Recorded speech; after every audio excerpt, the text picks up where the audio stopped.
There we go. There we go. Hello, everyone. Oh, give me 1 second. The lighting is off. Warning. One moment.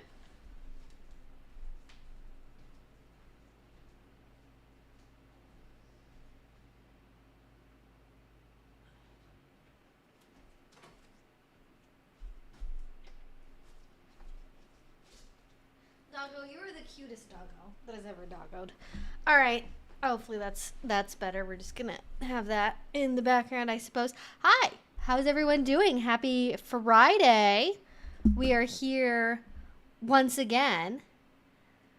Doggo is staring upon me. Hi, girly. So sweet.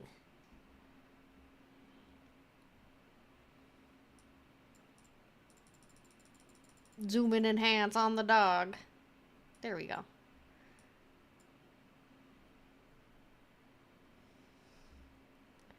Awesome. Yes, it looks like everything is correctly connected. We have doggo camera of Bandit, my Pomeranian, who is the sweetest and snooziest of all of the girls. Are you ready to react to a Twitter link that is technically safe for work, but that you will absolutely hate? I really do like live reactions on stream. You can send it. I'm not going to promise I'm going to give a public reaction to that. I gotta turn off. I recently did a bunch of like work on my computer and like now it keeps beeping at me. So we're gonna mute that. All right. You will also have a dog going 3 weeks. Congratulations. How exciting. That is so awesome. Dogs are life-changing. I'm a big believer in dogs. I think, like, even more so now. I've always been a dog person, but especially since I got Bandit, it's like, dogs are so amazing. Okay, so, hi everyone. Happy Friday. If you are new here, there are just some things to know. So, first of all, this is an 18 plus only stream, as you can see right there. So if you're at least 18, please don't be here. We have an FAQ down below if you want to check it out, some commonly asked questions and some answers to those questions. We also have some rules. They're pretty simple. Basically, don't spam the chat, listen to me, listen to the mods, and I don't give medical advice. So if you're like, help, should I see a doctor? I'm going to be like, probably, because I'm not one, and so you should go talk to a professional. It's basically what I'm gonna say. So just before that, and I also like there's some other little edge things, like I don't talk about like how to do certain kinds of edge play. I'm not gonna give you advice on like how to choke your boyfriend like over a YouTube live stream. That's not really what we're here to do, but free to ask about basically whatever you want, and I answer questions in the order they come in because this is an interactive little Q&A session. So we just have people come in and ask questions, and then I answer them, and we discuss, and sometimes we debate. Sometimes we have conflicting pieces of information or ideas that we want to talk about, and we basically go from there. And then if you want to make sure I answer your question right away, you can use a super chat. You can do it through YouTube, or you can go to Streamlabs, link down below. Shows up on screen. It'll also read out your question as well, which that reminds me I should plug in my headphones here so we don't get like doubled audio for that. But that's like a really nice feature too, is it'll do a little text to speech, and that's always a nice feature to have around. And that's basically what you need to know about the stream, more or less, and try to get to as many questions as possible. I'm not necessarily going to get to all of them. I usually don't. Like, I basically never get to all of them, but I do try my best. And just, I'll give people a chance at the end of the stream. We go for about 2 hours, and if it's the last, like, 10-15 minutes, I'll sometimes, like, kind of scroll through the more recent ones instead and try to get to those, but that's basically what you need to know. That's the 411. You're adopting a 14-year-old little guy from Romania? That's adorable. I love older dogs.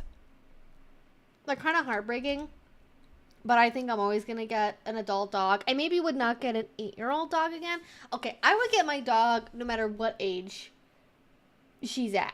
If I could get her at 5 years old, great. If I could get her at 14, great. If it, like, doesn't matter, anytime, any space, any place, I would get her. But it's like, older dogs are hard, like, emotionally, I think, for people, and that's really nice that you're helping a senior dog have nice companionship in, you know, their twilight years, as they say. And all doggo deserve love. So that's beautiful. That's wonderful. That's very, very sweet. Hello, Andrew. How you doing? Okay, so you had a link you wanted me to look at.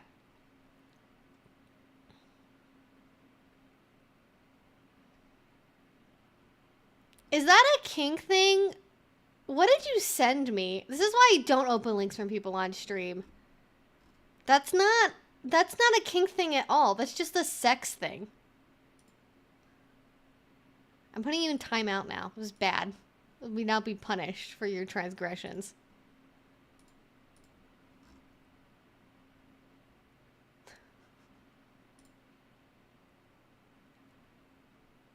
Oh my god, people are ridiculous. All right, we're having a start to the stream. That is certainly a start to things. If somebody wants to look at that link they dropped, you're welcome, but I would not look at it if you enjoy your eyeballs.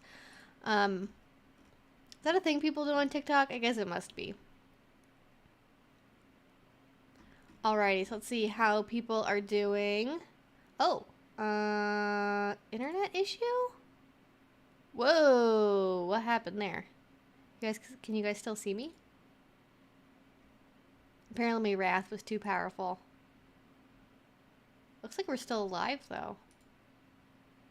YouTube just started flashing buttons at me like, warning, warning, stream unstable. Okay. Seems like it's fine though.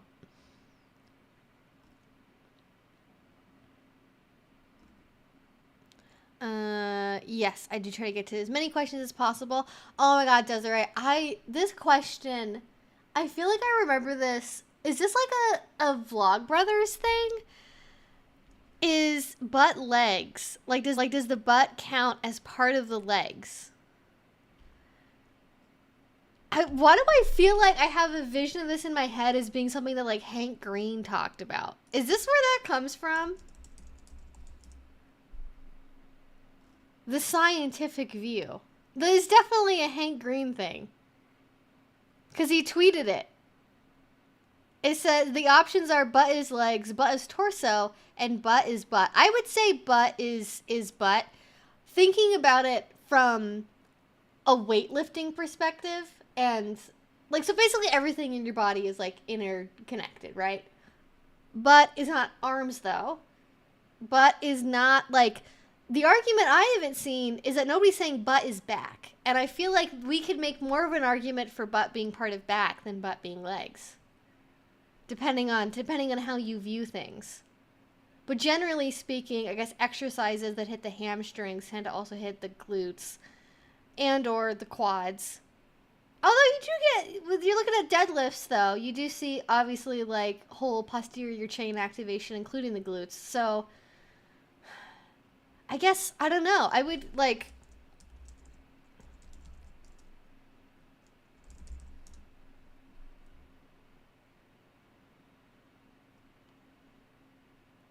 I mean, I guess I would think like my answer, if I could just write my own in, is that glutes is posterior chain, and I think that sort of inherently includes the legs. So I guess butt is legs, depending on how you look at it scientifically.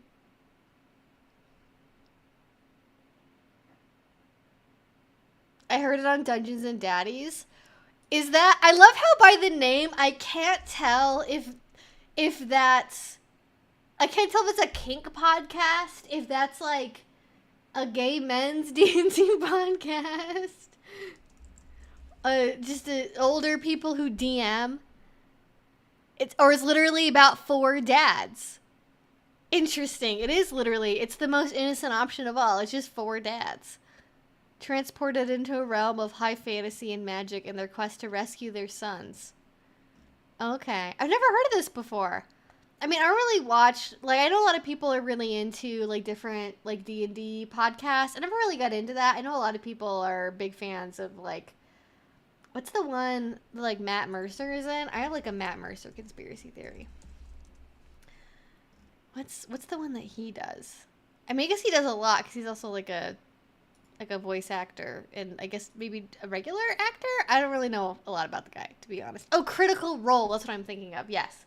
I never really got into that. I had a friend I did a D&D campaign with once briefly, and we did the D&D campaign because she really wanted to do it. And it was like her and her partner were like, oh, we should do a D&D thing together. It would be really fun. And then we started to do it. And then like 4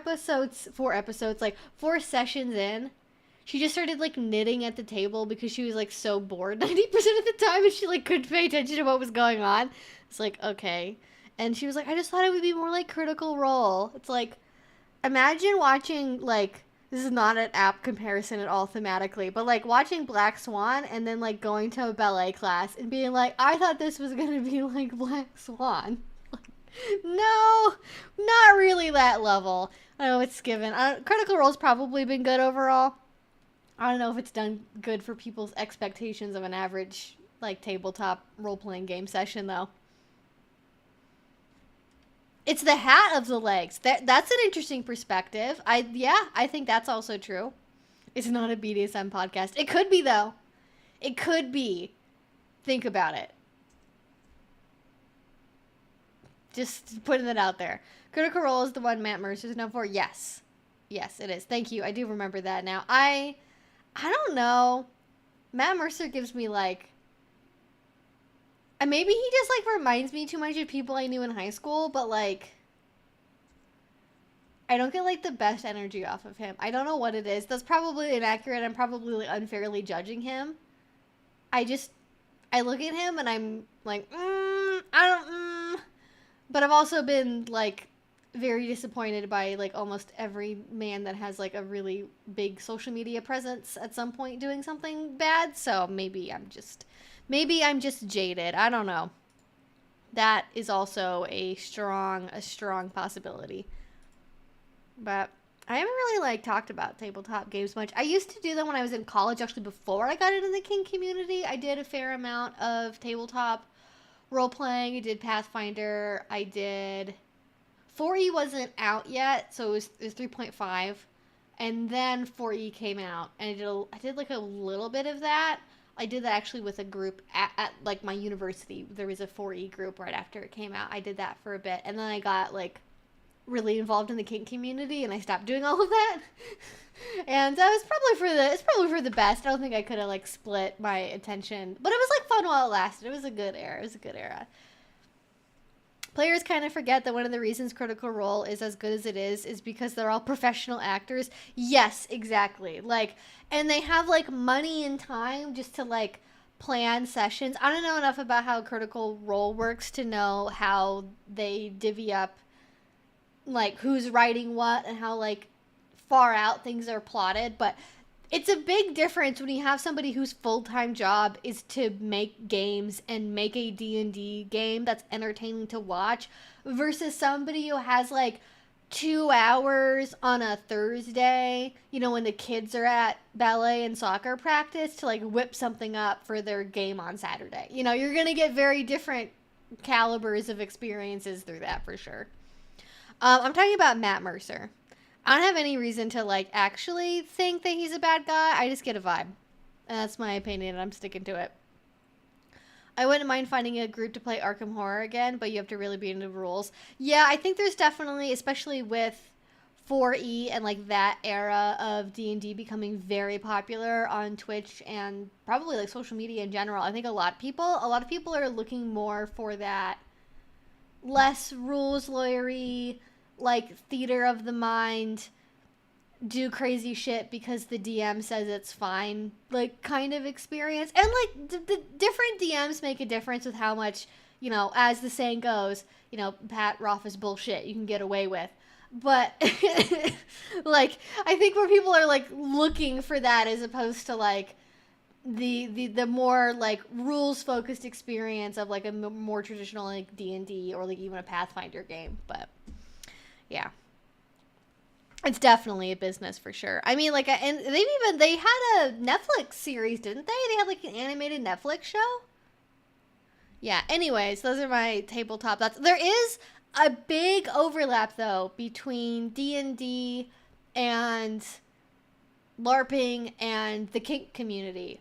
Like, some of the first people I ever met in the kink scene when I was in college, they were like the head runners of the big LARPing group on campus. And then when I met them, I realized that like everyone who was in the LARPing group was kinky and like went to the same dungeon I did. Like it was a surprising number of people, like more than I expected, because I just didn't ever like my vision in my head of LARPing was like guys that really like the Middle Ages and want to be able to wear full plate armor outside of Halloween. Like that's what I thought it was like. And then I got there and it turns out it's people like wanting to cosplay as like vampires and sexy cat ladies. And it's like, well, what is kink if not pretending to be a vampire or a sexy cat lady, I suppose. So it all really makes sense. Yeah. It's on Amazon Prime. Oh, yeah. I get all those, like, I don't pay attention to any of them. I get them all, like, mixed up.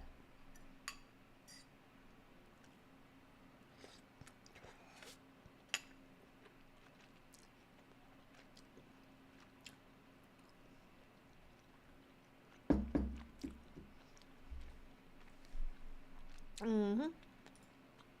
All right. Let's get into some questions. Here's a good one from Stella. I've been introducing my new partner to BDSM and also trying new stuff myself. I was thinking about making some kind of board game for us to try new things, different implements, and learning about each other. Any ideas? My suggestion is to not try to make your own board game from scratch. That sounds, unless you are a game designer by trade, that's like a surprising amount of work to come up with like a balanced, fun game to play. I think I'd probably try to kinkify an existing board game. Like, my experience with this has mostly been people playing card games, so like poker and stuff like that, whereas like, oh, you lose, you have to like do something or use an implement or something like that. But it could be something simple. It could be like Uno, it could be Monopoly, it could be Cards Against Humanity, any sort of game like that. And then have some sort of like, oh, if you lose a round, you have to do this kind of punishment. Or if you win a round, you have to pick something for me to do. You know, I would set it up more like that versus trying to make a board game from scratch. But I don't know. Maybe making. Whoa. Somebody knocked at my door. I hate. Ugh. I think that's just a delivery. I don't know. Do I have to sign for something? I don't know. Give me a second.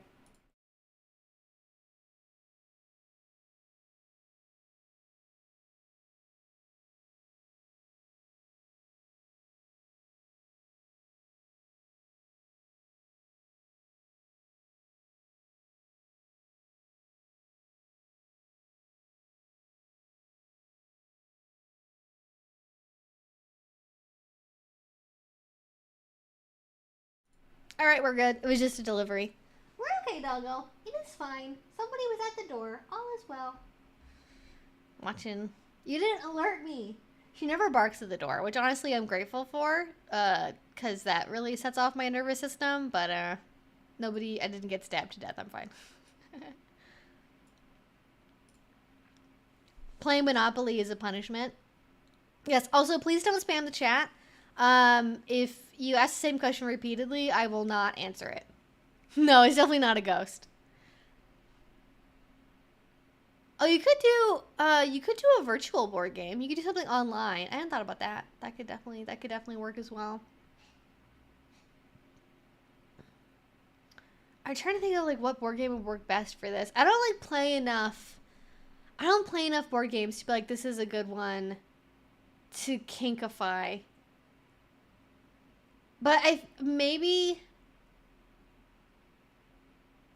feel like if you wanted to put time into it, you could do something with like life. You could do something with like the game of life.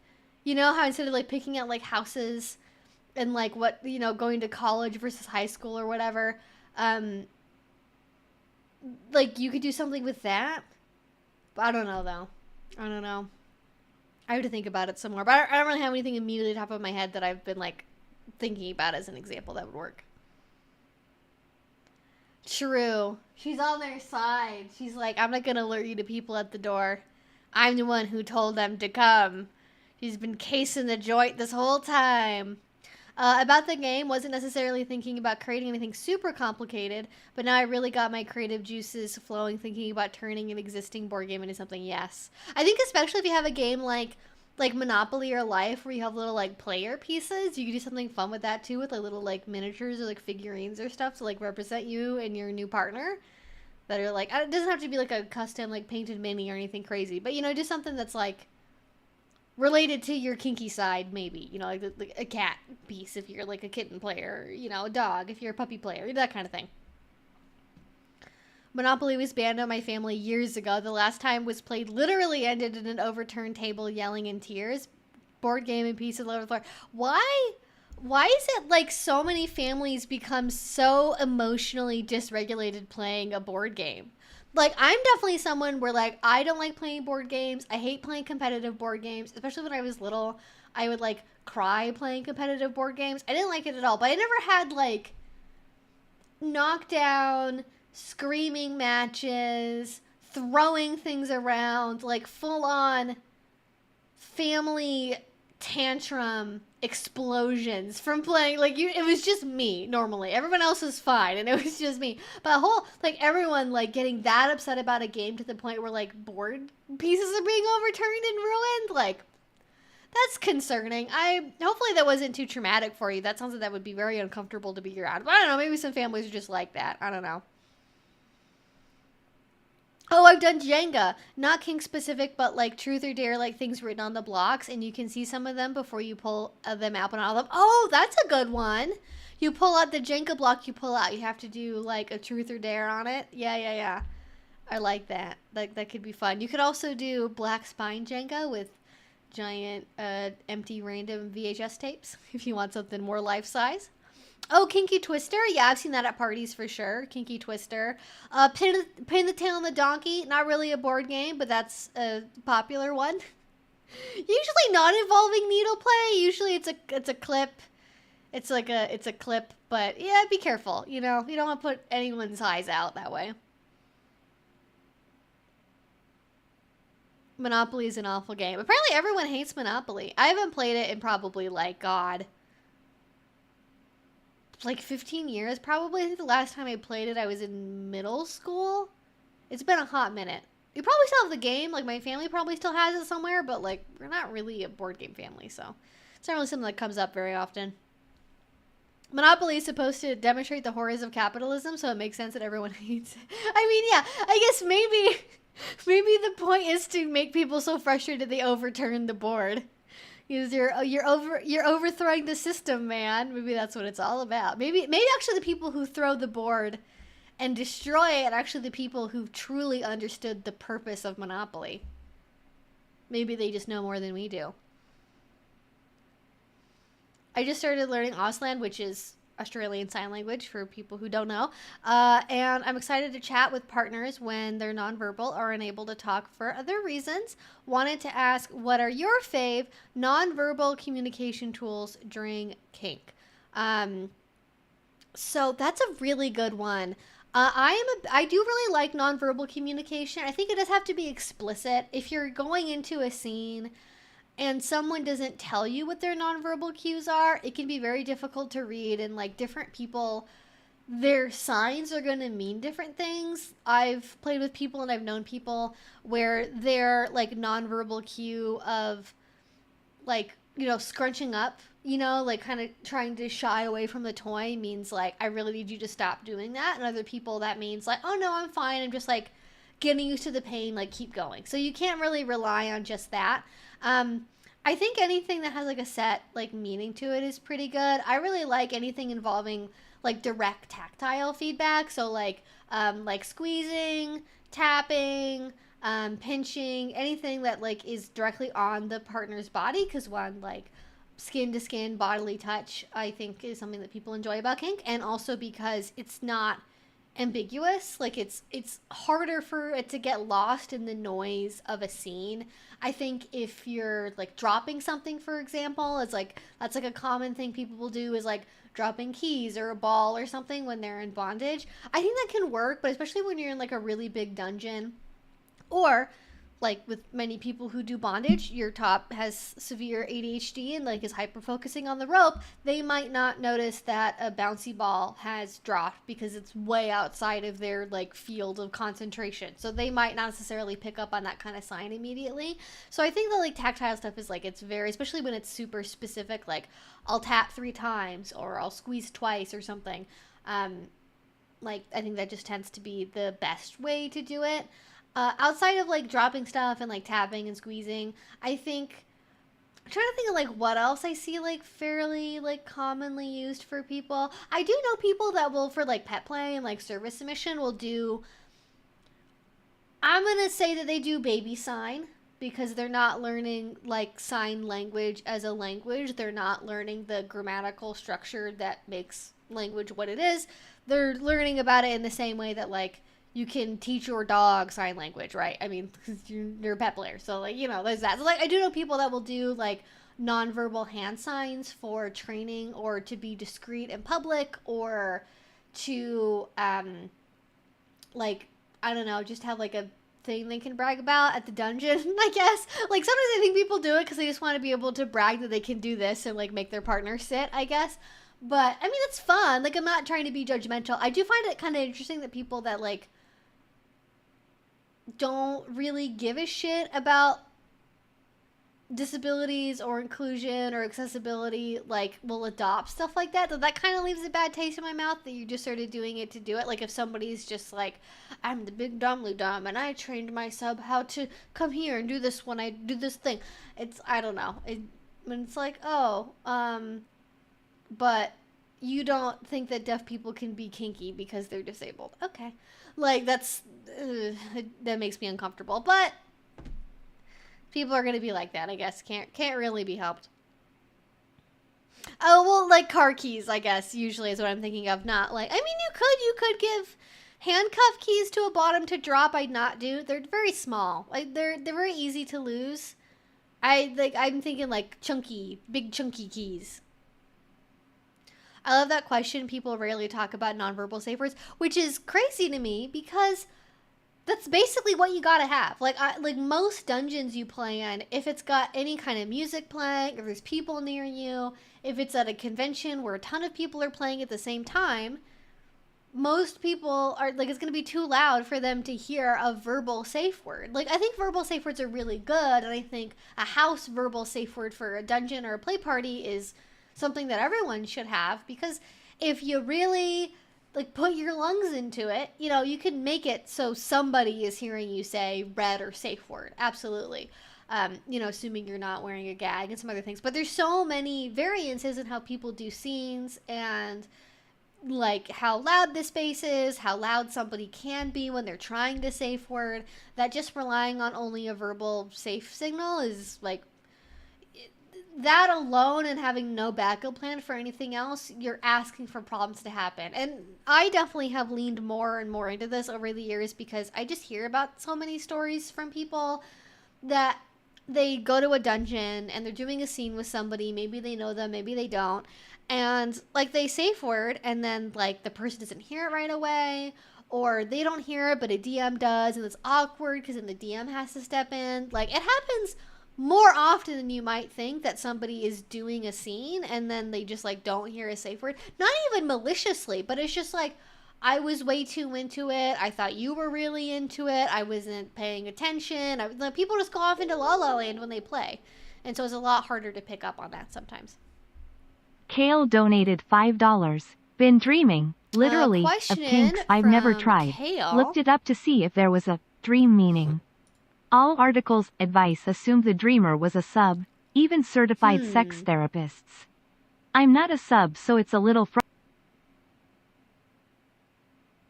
Interesting. Been dreaming literally of kinks I've never tried. Looked it up to see if there was a dream meaning. All articles or advice assume the dreamer was a sub. Even certified sex therapists. I'm not a sub. It's a little confusing. Oh, that's so, like, I had never thought of like dream interpretation for kink. I love dreams as like a thing to study in psychology. I think our theories about why they happen and what they mean are really fascinating. I mean, I love a good traditional, probably like what, Freudian dream analysis, like, you know, kind of trying to study the like some symbols in the dream. I think that's like, you know, that's like a fun thing to think about. I tend to think of, at least because this is my experience of dreams, I tend to think about dreams primarily of, it's probably a combination of a bunch of different stuff, just like random synaptic firing that your brain is trying to interpret while you're kind of like, you know, in this weird state of consciousness to like recuperate your body. I think it's also, and this is the one I lean more towards, is like background processing that's happening while you're recovering the rest of your body, and like oftentimes it's linked to problem solving. And I don't know if this has like since been debunked or what, because I feel like everything I learned in my undergrad is just like constantly being debunked. Not that I don't have a degree in psychology, but I took a lot of psych classes just for like general like ed requirement credits and then other stuff, but it's not really that important. Anyways, I took a lot of psych classes, and I remember learning in that like there was a study that was done. I want to say it was maybe at Yale or somewhere, and they found that people who were being taught how to play a video game, if they had a dream of playing that video game, they performed better the next day when they played the game again. I don't really know if that means anything necessarily, because who knows, but I do think there is something to be said for dreams that are like anticipating something or trying to problem solve, or just reflections of maybe things you were thinking about in your waking everyday life. And I think if you're somebody maybe who's newer to kink, I would not be surprised if you had dreams about, you know, maybe kinks you've just heard of, or maybe kinks that aren't yours, but your brain's kind of going, maybe we could be into that. Let's think about that some more. Let's try to see what that experience would be like. That's to me more what the flavor of it feels like.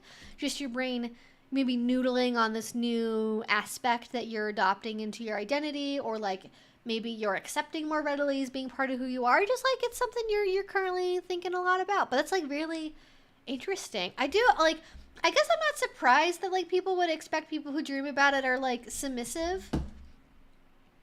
But I don't know actually. Let's see. A dream analysis about, if I just Google dream analysis about kink. Well, I guess it immediately just goes into sex dream meanings actually.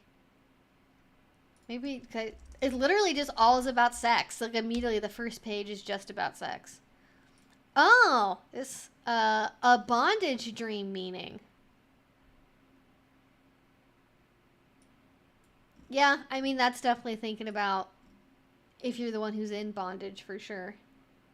Yeah, no, not that I didn't believe you. I just said, like, I'm like, are they really all just about, like, being tied up? And, yeah, I got a glamour article here. Wow, that's, like, quite the, the header image here. Sex in a dream is not about the physical act of merging two bodies, but more about the psychological act of merging two minds, or merging a quality or behavior of your dream partner into yourself.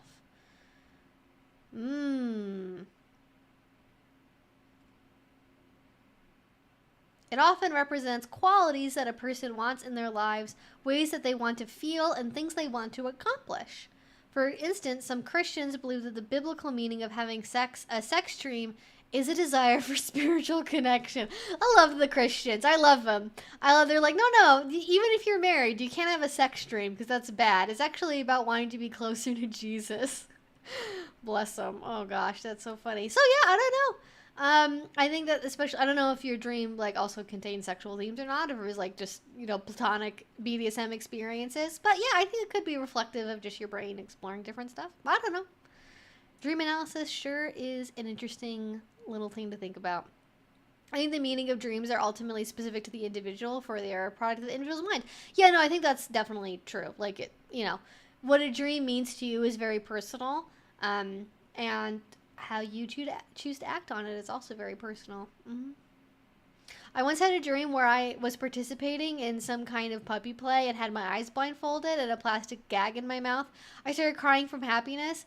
Aww, not something I usually do. Aww, but I probably should. I mean, hey, if it was something that brought you that much joy, it sounds like that should be something you want more in your life. And certainly I have had dreams of like things I wished would happen in my life, or that like brought me so much happiness in a dream that I wish I could like recapture that feeling in life in some way. And it's been like, I think things we long for oftentimes come up in dreams, I imagine. Like, I don't think that's like, because that's like something your brain probably is chugging at in the background in your everyday experience, you know, thinking about the goals we have and the things we wish we had in our life. I don't think that would be unusual at all.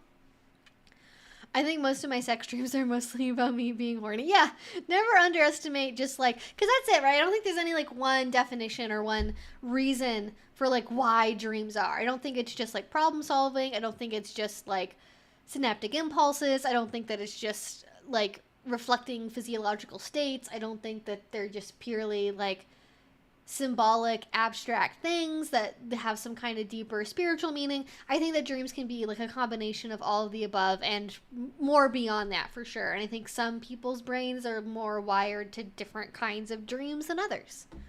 But I don't know. I'm not a dream scientist. I don't know what the big wigs at Harvard are saying about dreams these days. Yeah. I'm skeptical of experts who can tell me profound, intricate things about stuff we fundamentally understand only superficially, and that's highly individual top at all. Yes, yeah, it's good to be skeptical. I think it's fun. I think I sort of think about it from like a narrative framework, like as a way to prompt people. I don't know if this is what is like technically like the Socratic method, I guess. The Socratic method of dream analysis, which is like asking people what they think the dream is about, because ultimately the meaning that somebody else derives from the dream, I imagine, is the most important. So if you have a dream and you interpret that dream as being anxiety about work, you know, like maybe you know someone who got laid off recently and you're afraid you're also going to get laid off, like that's the part that's important, is that you are like using that dream as a way to talk about like anxieties you have. Just if that makes sense, you know, like that's more important, I think, than some guy being like, well, I'm the big doctor and I say that in this dream, here are the symbols and blah, blah, blah. Like, all right, Fraser, calm down, you know?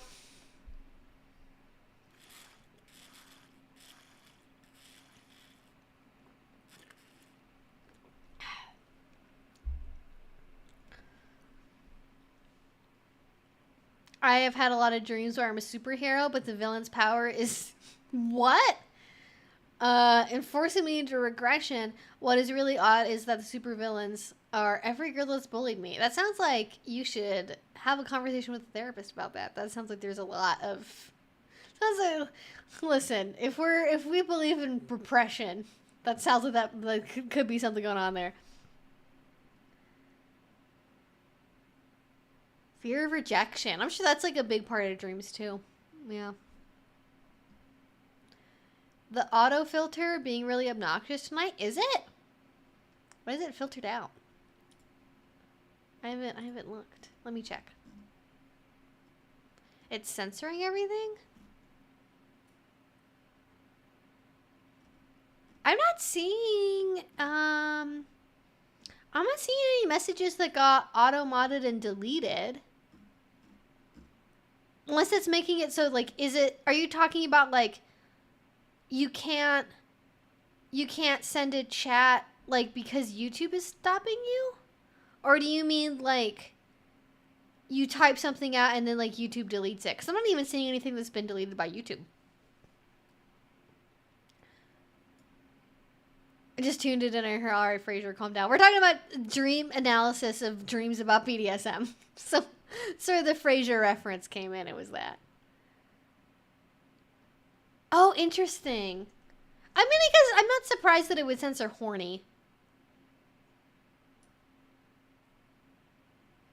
I don't think I've seen it censor sex before. I'll double check that though after the stream and make sure it didn't get like put in a filter somewhere.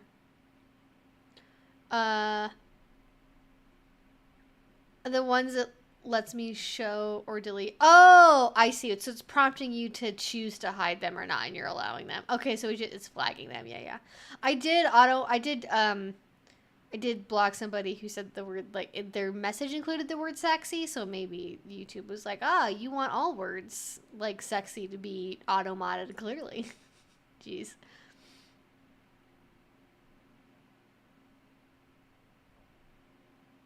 Yeah, YouTube's doing its thing, as it likes to do, unfortunately. But anyways, good question. I like that. Dreams are interesting. Talking about board games. She is a great nap taker and also loves the outdoors. Her favorite thing, she loves cats. Honestly, I think cats are still her favorite, but like bunnies are definitely up there. Cats and bunnies are her two favorite creatures. Squirrels are all right, but they're kind of mundane. They're kind of passé now. She's moving on. I brought up Chastity to Miss in our video chat today, and once again, it was like she'd been waiting all week for me to ask her that. Oh, that's awesome. That's great. I'm so happy for you, Mr. Beansman. Sometimes you just gotta ask about stuff, and I say this all the time, but it's really, really great to have an example of like how often is the case that maybe you weren't anxious about this, but just to give an example of it. Like, we think, oh my gosh, is our partner going to be into this? Are they going to think differently of me if I want to try this thing or tell them about this fetish I have or whatever? Is it going to change our relationship? Oh no. And then you talk to them about it and they're like, oh my God, that's my thing too. And I think we don't realize when we pick up on, I mean, not all the time, but like, if you have like a pretty good sense of the kinds of people you're attracted to and you have like fairly compatible relationships that are healthy, like when you click with people, it's probably because you have a lot of similar things in common with this person, and that's often going to translate into kink interests as well. And great minds think alike. Like, one person's like, hey, I want to try bondage. Other person's like, oh, I've been thinking about bondage lately too. And then it just works out. Like, I've definitely had relationships like that where the person I was with, we were just so in sync with our interests where, and I'm a big believer in verbal communication, so please, this is definitely a like do as I say, not say as I do moment. But like, I've definitely had partners before where like after our first couple of like kinky interactions, we understood each other well enough to where we didn't even necessarily have to explicitly bring up new things we were into. Is like a, hey, have you ever thought about this before? And having like a more formal sit down conversation. It was just like, hey, do you want to try this? And I'm like, yeah, totally. And that was like, that was all it really took. And sometimes it would just like be a spontaneous new welcome addition to the experience. And that was fine because we had that established level of trust and like vulnerability with each other where that kind of thing was welcome. But not all relationships do not take this as permission to suddenly be spontaneous with a partner because you feel like the vibes are right. Like, please, not everyone. And I don't even like surprises. I'm not even really a surprise person, but this is a very like individual thing where like some people it feels good and safe and secure to do that with, and with other people it's not going to feel that way, and that's fine because different relationships are going to be different. But sometimes you get rewarded. You're never going to get to do the things you want to do if you don't talk about it. That's just what it is at the end of the day, really. But thanks for sharing. Love hearing everyone's stories of success. I also love it if you guys ever ask a question and I answer it and then it's like something you're implementing in a relationship or like something you want to try. I always love hearing updates and people telling me like, oh, I tried that kink you told me about, or I finally told my partner about that thing and yada yada. Like, I always love hearing how things develop for people. Seeing if I'm leading people in generally the right direction.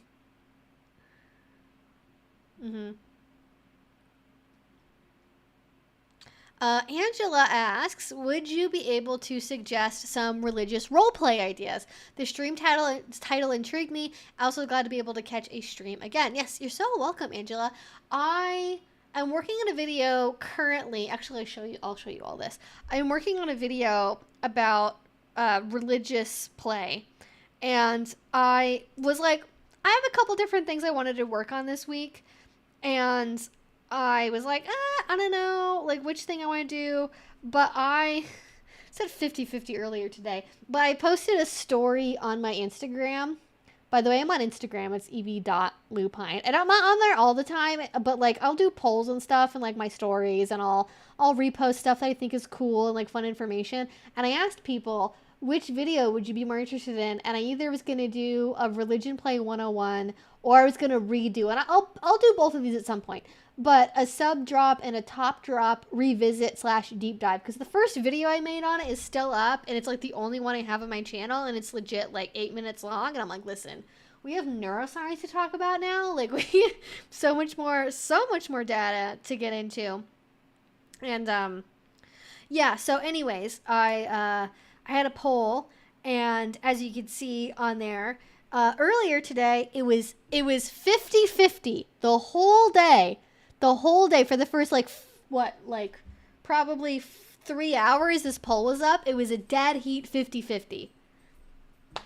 Thanks. Like, it was so helpful. But now, actually, it's pulled ahead a little bit. Now it's more weighted towards sub drop and top drop. But I've already started to write. I'm, like, halfway done with the religion play video. So I'm going to have to do the sub drop and top drop one next week.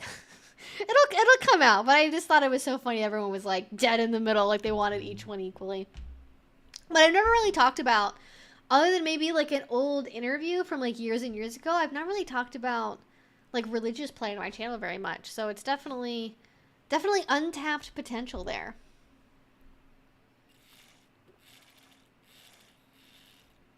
But anyways, to get to that's kind of the background on why it's in the title today. It's because it's something I'm working on. But to get more to the suggesting religious role play ideas and stuff for that, it depends on how you want to play it. The stuff that I'm currently working on, there's the very classic like nun priest dynamic, which to me is very similar to like nurse or doctor role play. So you have like a nurse or a priest who's like hearing confessions, and then, you know, like, people who are not raised Catholic maybe don't know how this works, but like you go to a confessional, you do a confession, then the priest tells you do this many Hail Marys and this many, you know, pray these certain things on a rosary this many number of times, and like do this other thing. Well, they'll tell you stuff to do to sort of like seal the deal on the confession, basically.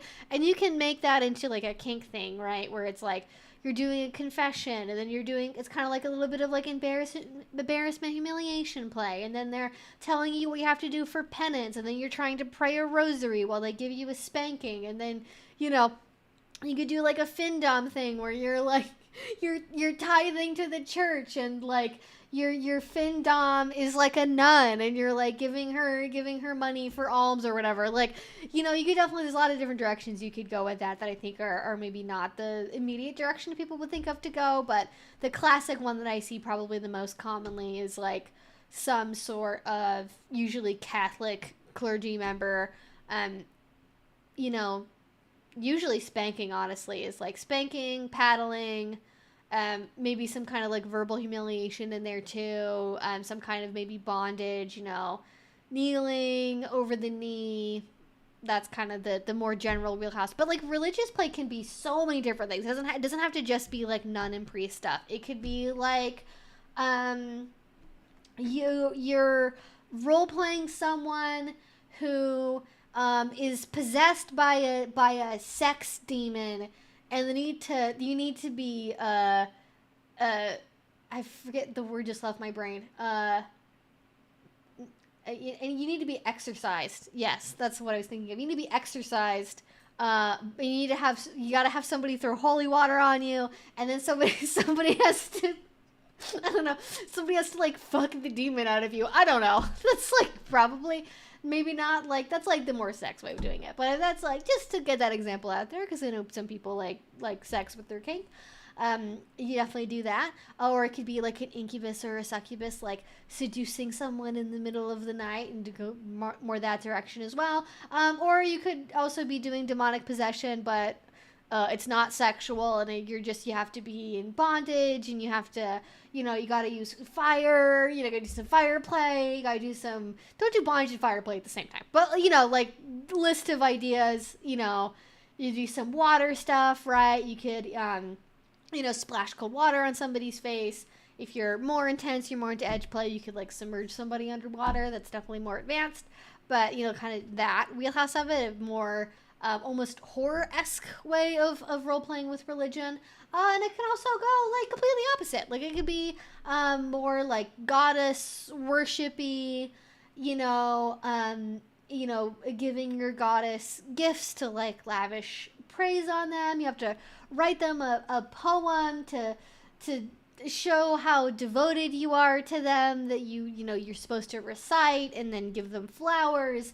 You know, you can do it in so many different directions. That I mean, if you can think of a thing that's kind of related to religion, and also it doesn't have to be like a real religion. It does not just have to be like Catholicism, right? It could be, I guess, is Jedi a religion? I was thinking I was gonna look this up before I finished my video on religious roleplay, but like you could probably do like a Jedi roleplay thing if you're into Star Wars stuff, you know, because I think that's technically also a religion, right? It could be like stuff that's you know, from a fantasy novel. It could be something that you've just made up. It could be more of like a vague like nature worshipy like polytheistic ancient religion thing, not really necessarily like specific like Greek or Roman deities, but just sort of like, you know, the spirit of, you know, the goddess of rainbows or whatever. Not even a specific one, but just like the concept of that. But I think there's a reason why Catholicism has a certain level of staying power in people's imagination. Got great costumes, lots of fancy shit, and it's aggressively both repressed and horny at the same time. So it really just, it lends itself to the whole shtick, really. It just goes hand in hand with all that. I don't know if I'm gonna include this in the video, so I want to say this because I feel like it's a fun idea. But act surprised if you watch the video when it comes out, and I do find a way to weave this idea in there.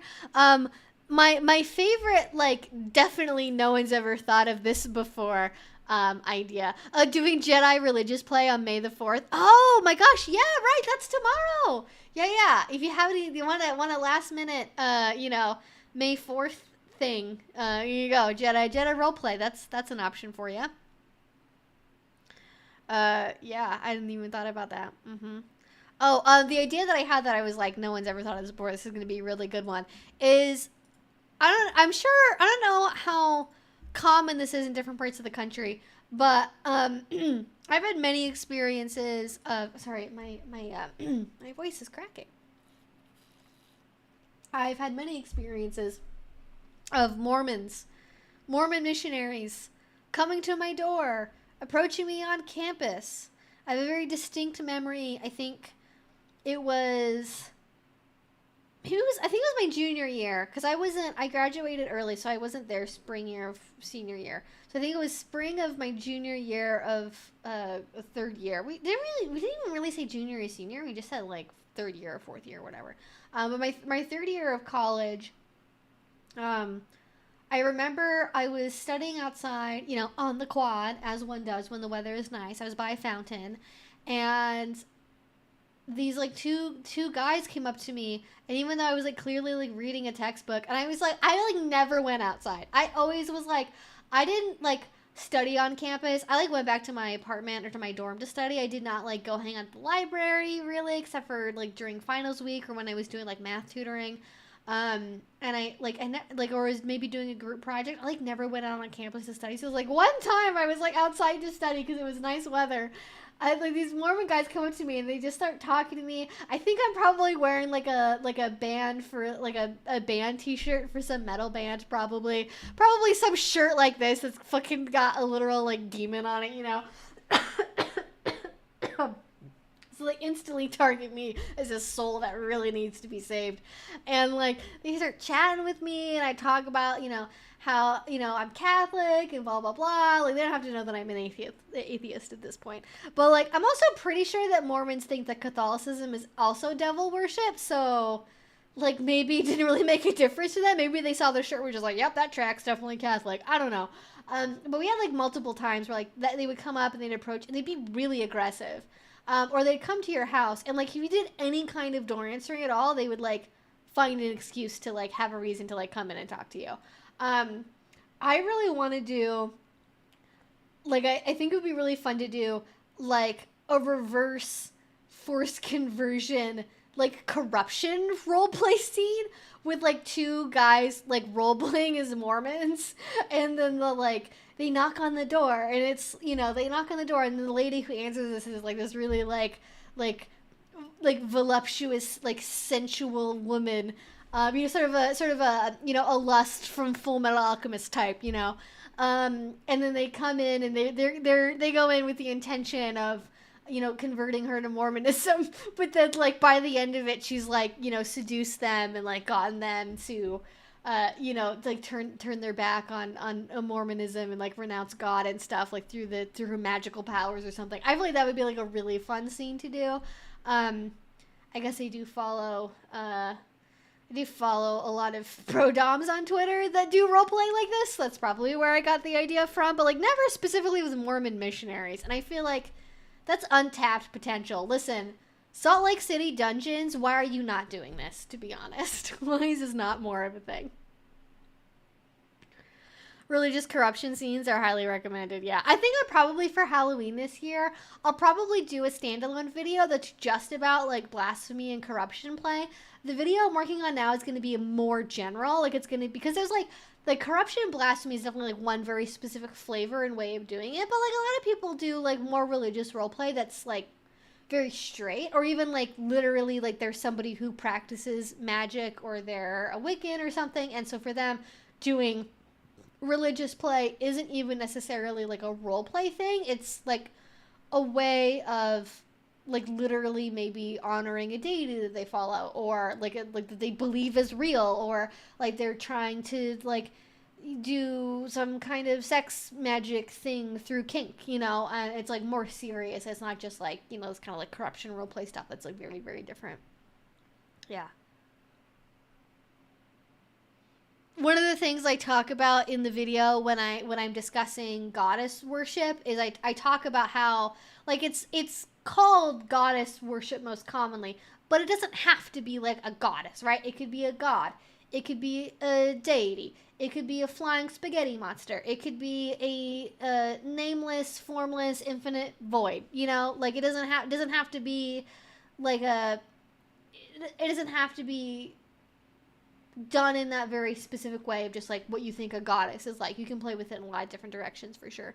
I can answer that. In Salt Lake City, ex-missionaries are everywhere, and just kind of like, yes, meh. So it's not fun. It's not like fun to play. I guess, I don't know. I mean, I think Catholics kind of, from my own experience, like enjoy kind of playing with like Catholicism. Like, but we also like wouldn't do a scene that's like role playing like CCD, you know? Like, so maybe it's like missionaries, it's like too mundane. Or maybe maybe they've been there and they've done that, and they've been corrupted by a seductive older woman while doing missionary work. Is that the part that's like, already been there? Mormon missionaries tend to be untapped in general, but you'd be surprised. I wouldn't be surprised at all. I think any religion that promotes like, this is not an elegant way of saying this, but like, no, I'm not gonna say that. I'm not gonna phrase it that way. That's not very nice. But I like any religion that promotes like severe and continual repression. Uh, you're gonna get people that have like the worst cum brain you've ever seen in your goddamn life. Like they're gonna like just, they go boingy oingy for everything. It's not challenging. It's and they oftentimes develop very unique interests due to the lack of open conversation and dialogue about sexuality from an appropriate age in those communities. So, you know, when you don't have regular conversations about sex, and you're not really allowed to like think about or access, you know, online porn or lingerie catalogs, you're gonna make do with what you can at some point for a lot of people, and that's when you get into the weird stuff. That's how that happens, to be honest.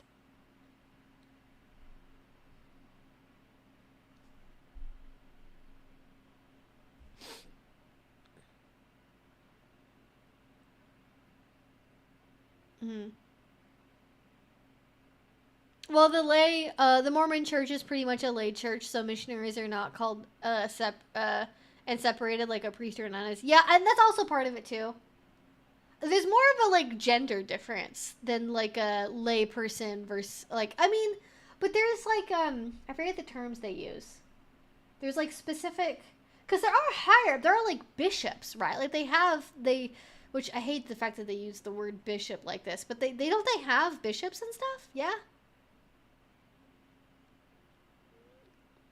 As a former evangelical, can confirm. My husband in a nutshell ain't gonna lie. Yeah, it's a very common. It's like nothing to be ashamed of. Like it's not anyone's fault. It's just these are the consequences. These are the consequences. Is she gonna go up on the big pillow? She is. This is my favorite thing that she does. She has a lot of favorite things. She has a lot of my favorite things. But my favorite thing is when she sees the tallest pillow and is like, I want to make a bed right there. Yeah, you go, baby. You make the bed halfway up a pillow. You go, girl. I love it. Adorable. I can see the void thing being interesting for a sub bottom that's blindfolded, as if they have given themselves to the void would be a unique opening for sensation play. Yeah, I mean, like if you have a couple fans going in a room and somebody's blindfolded and you're doing play without like physically touching them with like your hands and you're like think about it this way, okay? This is like maybe not great for dungeon play, but if you got a couple fans going, so you got like, you know, air circulating around the room was like constantly touching the person's skin, and then you're blindfolding them, they're tied to a chair, and you can like move around them and do sensation all around them everywhere, but not touching them with your hands, right? So you can use like a flogger or a paddle or like some of those like back scratcher like claw type things where they get that sense of like I'm being completely enveloped by this sensation and like I'm being taken in by this form. And like obviously if you're standing in the way of the fan, it's going to block the airflow and they're going to kind of be able to tell where you're standing. But like I think that's like one way of doing it. Although I guess if the fans are really close to them when you were standing outside of the fans, I don't know. This seems like I haven't workshopped this yet. I'm just spitballing ideas here. But there's elements in there I think you could play with that would be really fun. Also really great if you're doing like a co-topping scene where you have maybe like 2 or 3 people that are like, maybe like chanting together or like acting as like disparate voices of like the one void, you know? I think that could be fun to play with. Bishops are just a layperson that runs a ward. It's a temp at what the fuck? That like I'm sorry. That's bullshit. A bishop is just somebody who runs a ward and is a temporary admin position. No respect. The Mormons got no damn respect. Just using all these big falutin words, being like, I mean, this is kind of like what a bishop is. No, stop it. Oh God. What are the Mormons doing, truly? Truly. Bishops are just called for a temporary role. Oh, it's from the Greek episkopos. There we go. Okay, so I thought they were just knocking off the Catholics to be rude about it. I didn't know there was like a reason for it. Yeah, no worries. Got you here, Twixie. We're just talking about Mormonism and doing a scene as an infinite void. How to make somebody feel like you as the top exist as an ephemeral being. Hypnosis also. Gotta say, hypnosis, always gotta bring it up whenever we're talking about kind of more advanced mindfuckery type situations. Just spinning somebody around really fast and then sitting them down somewhere and tying them to something is a really good way to make them disoriented to like time and place. There's a reason why that works really well for playing pin the tail on the donkey. It's fantastic. But I don't know. There's like so much to do with religious and like religion play, like the blasphemy stuff, the corruption stuff. I haven't touched on this too, but because we kind of talked more about like nuns and priests and kind of like the more confessional angle to it. There's also role playing, like more typical life experiences growing up, having a religious upbringing or being in a religious family, right? So like role playing, going to like a Christian camp, and you and this is kind of more of like a two, like this is kind of actually getting more into like age play territory, I guess, but like sort of doing more of like an age play scene of I don't know. Like a camp, either like a, I say a camp counselor, but like not an adult. You know, like one of the older kids. Like maybe you're like 14 and they're like 16. You know, one of the older kids, and they're like, you know, leading you astray. You know, while you're doing like a private prayer session or something. You know, especially I think for a lot of queer kids, I imagine that kind of experience is very powerful. I know a lot of people that had their first queer experience is at a church camp, so it can be kind of fun to re-experience that. Or even if maybe you had someone you almost did stuff with and maybe something went really wrong or they tatted on you or something, like you can kind of like revisit those experiences. We're doing a baptism, right? Apparently Protestants love baptizing people in like fucking random bodies of water. So like, I mean, who's to stop you from doing a baptism in your home bathtub? Or if you're maybe doing a kinky camping trip with people, doing it at a pool there. I know there's a really, really big, I think in August, there's a big yearly camping trip out in Maryland, I want to say. And I think they have a pool there. So, like, you could do many, many things with that, is what I'm saying.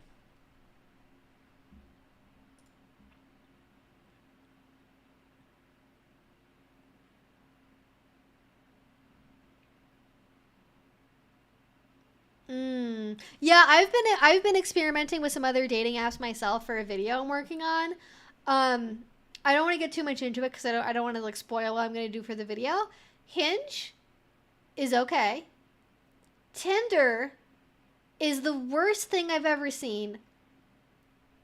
I think about it and I'm like, this explains so much.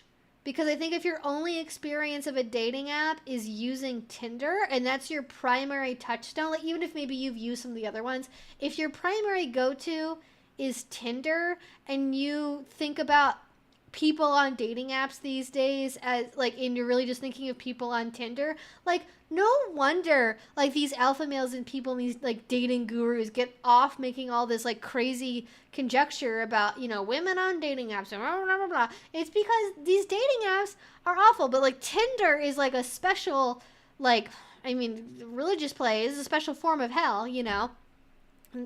Tinder is just something else. I don't know what's going on with that app. I don't know how and why it is the way that it is, but it's, I didn't like it. I knew it was going to be bad before I tried using it.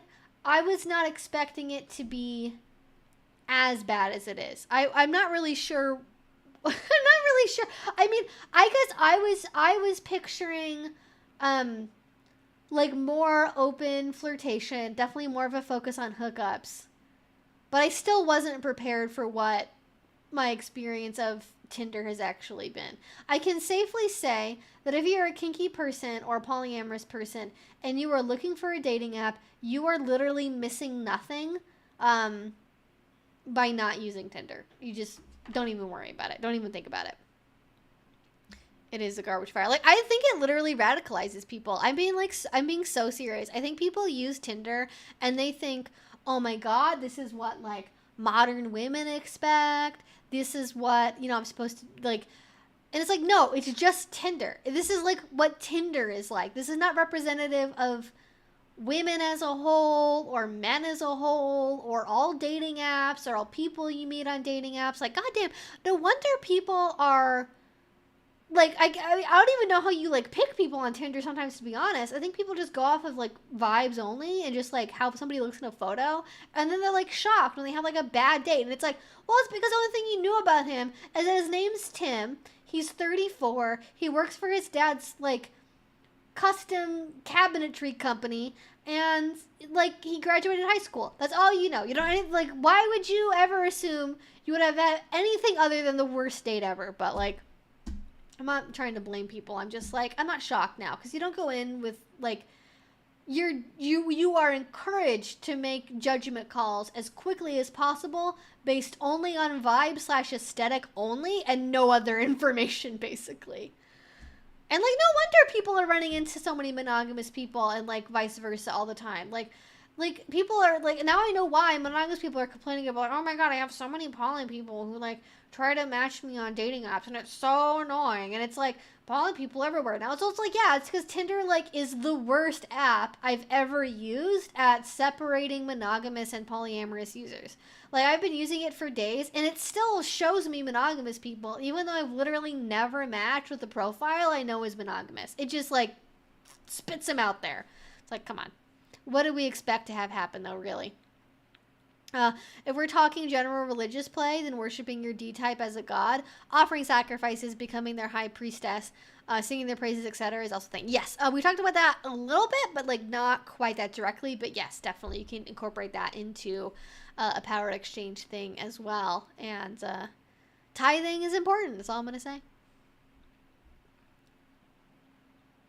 Tinder for sure fucks people up if you're forced to make snap decisions about people based on a photo. It melts your brain. Especially doing it like so many times. Especially if you're somebody who's doing it for like, even if you're doing it for like 15 minutes a day and you're maybe swiping on like 40, 50 profiles and you know, you're taking your time looking at them and then you're not getting any matches or any conversations out of that. Like that has to be really demoralizing. Like of course it's going to make somebody without any other real dating experience like messed up in the head. Like, you know, it warps your sense of people for sure. Yeah, so many options of religious roleplay. The video I'm working on now about religious roleplay is probably going to be out in a couple of weeks, not immediately. I'll probably be out before Pride Month. Not that there's really a reason to time a video about religious roleplay around Pride Month, but I don't know, maybe there is. Haven't really thought of that angle yet, but it's out there. I'm gonna see if I can get the camera a little closer to Bandita.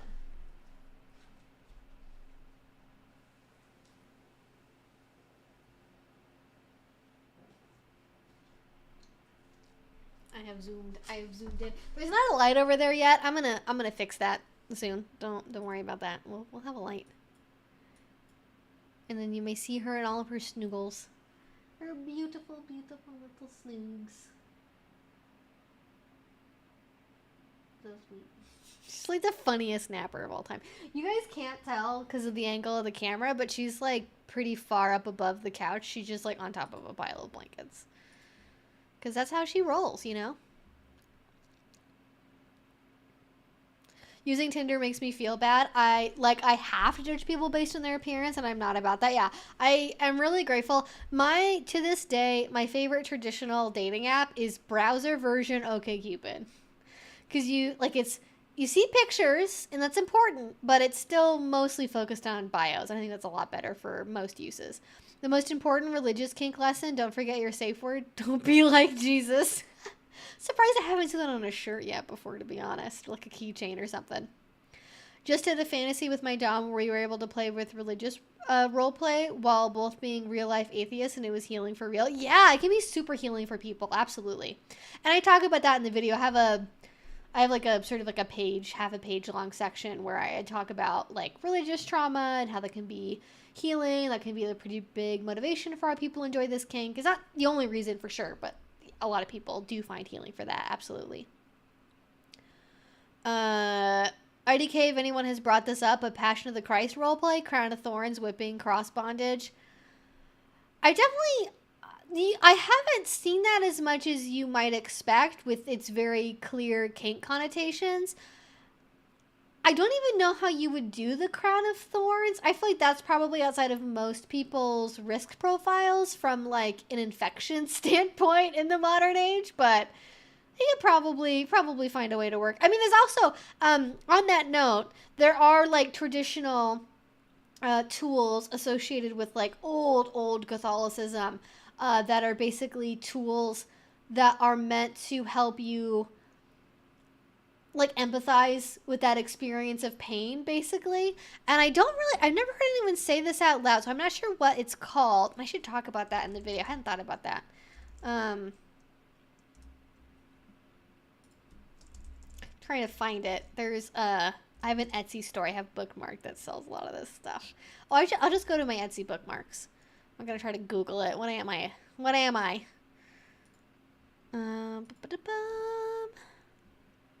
Let's see. Trying to find my... Did Etsy change stuff? Why can't I get to... Oh, no, here it is. I'm just being silly. there is an Etsy shop. I think this is in France or Ireland. It's in the UK. But they have some, and there's also other websites you can go to. I'll have a couple I talk about, but there's Heretics Forks, which is like, that's not really necessarily a Catholic thing, but it's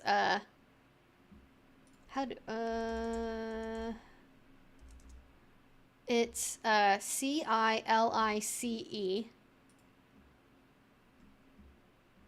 which Silas. I don't know if you guys could hear that. I think it just played. I couldn't hear it. Looks like it's Celise. Celise, is that it? That doesn't seem right.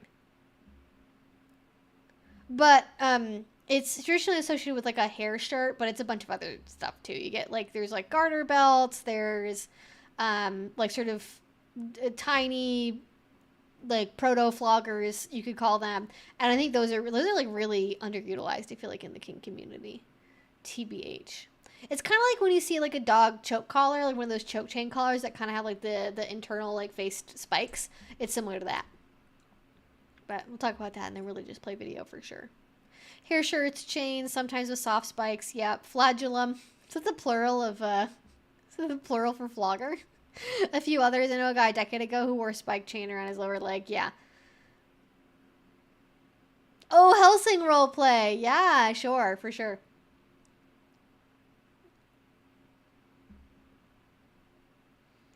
I'll answer this one really quickly, and then we'll get back into some other questions.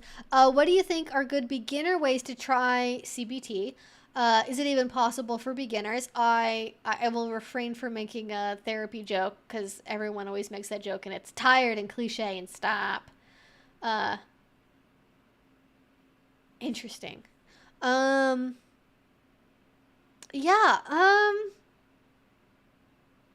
I mean, to be honest, I don't have balls, so I can't speak as like somebody who owns them what that would be like sensation wise.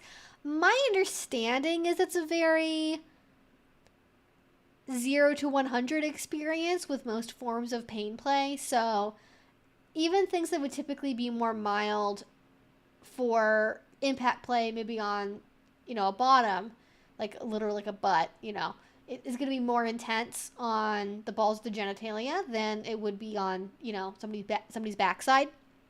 But I'm trying to think, like, I'm like, wax play is probably too intense. Can't really do clamps. That's going to be too intense. I feel like tickling might actually be like, but I don't know if that part of the body is ticklish for people. I don't know enough about tickling to say, but that might be, like, tickling might be one way to experiment with that, because that can be, like, really uncomfortable and very vulnerable, but not, like, painful or dangerous. I think also anything with CBT, just because we brought it up, I don't really talk about this on the channel a whole lot, you do always have to be aware that there's not really a lot of research about stuff like this, and especially when you're doing, like, impact play and doing strikes and, like crushing stuff severely enough to leave like bruises and things like that, especially, you are risking causing permanent damage, potentially loss of fertility, issues with urination. Like they're like, depending on where on the set of genitals you are doing things, you're putting yourself at risk for various issues, especially if you are somebody with external genitalia. In particular, I know with balls, there's a lot of concerns about impacts on fertility, as they're not, the most well-designed part of the human body, as it turns out. And my understanding is there's certain things that a lot of pro-doms won't do because of the elevated risk of, like, the permanent damage to certain areas. So it is definitely a risk area, an elevated, like an edge, edge play, I guess I'll just say. So it's a form of edge play, kind of regardless of what you're doing, unless you're doing, like, very, very light touches. You're doing like tickling, stuff like that. Anything with pain play and like, twisting stuff, pulling at stuff, stepping on it. There's elevated risk there for sure. What's a safe word? Wait, is he in the chat? I missed it. Is he in the chat? Amp, are you there? I didn't see you if you are there. We're talking about balls. Not unfortunately the fun kind of balls for dogs. Oh is. Depends if you want stretching or hitting. Get a silicone ball stretcher. Oh, yes. Excellent point. Thank you. Is E-stim a possibility? Do people do like E-stim stuff with balls? I got him some flagellum this morning. Yeah, we're in your wheelhouse right now. We're talking about chastity. We're talking about religious play. We're doing all kinds of stuff. Yeah. Yeah. I almost missed you. I was like, I hang out sort of in the part of the chat where I'm answering a question from, so I don't always see new messages immediately. But yeah. Well, that's a lot going on there. Ball stretcher is definitely a good place to start. That's probably where I would start if I was you. It can take up to 50 pounds of pressure. Wow, that's a lot. Like more than I don't know what I was expecting. I was thinking more like 25 pounds in my head. If you were like, guess how many pounds of force the balls can take, I'd be like, I don't know, 25. That would be my gut reaction. E-stim's also possible, but there you go. There's some suggestions. Thank you. I appreciate you chiming in there. All right, let's get to some more questions. We've been I think I had one about ABDL I didn't get to. I remember seeing. Had a lot about ABDL today, I think, actually. Oh gosh, we only have like half an hour left. Okay, let's get going here, baby. Let's speed things up. Ba-ba-dum.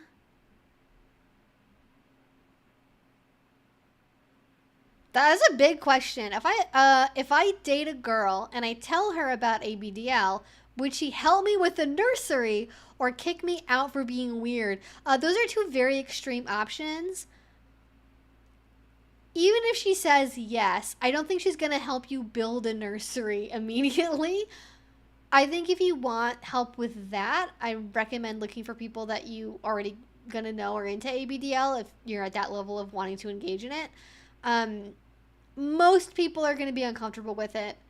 I think you probably know that. Like, if you're looking in the general dating pool, not of kinky people, not of female dominance, not of dominance in general, the average person is going to be very weirded out by ABDL and will probably not be comfortable being in a relationship with somebody that has ABDL as their primary sexual or hobby interest. So, certainly, yeah, I think whenever a kink is really important to you, or when you have maybe a fetish that's like really important to your sex life, I really recommend looking for people in the community that have similar interests to you, because you're probably going to have more success than trying to meet a random girl off of Tinder maybe, and then trying to be like, hey, it's our second date. By the way, would it be cool with you if I wore a diaper? Like, that's how you end up being on like the top of Reddit the next day. That's how you end up like being part of a viral like Twitter post about how like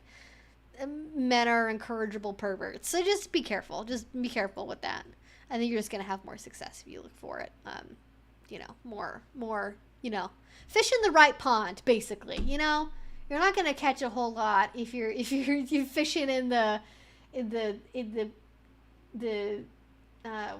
drainage pond, behind the subdivision. You're not really going to find a lot that way. Don't look there. Ooh, Garden of Eden roleplay. That would be fun. Doing it in the woods? Yeah, absolutely. But question, pomegranates or apples? Or both?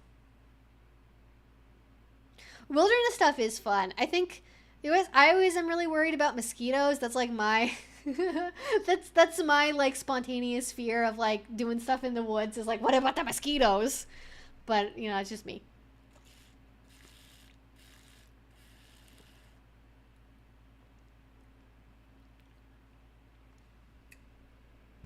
If you have somebody doing the snake roleplay, are they in like body paint? Do they have to like wiggle around on the floor, or are they allowed to like stand up?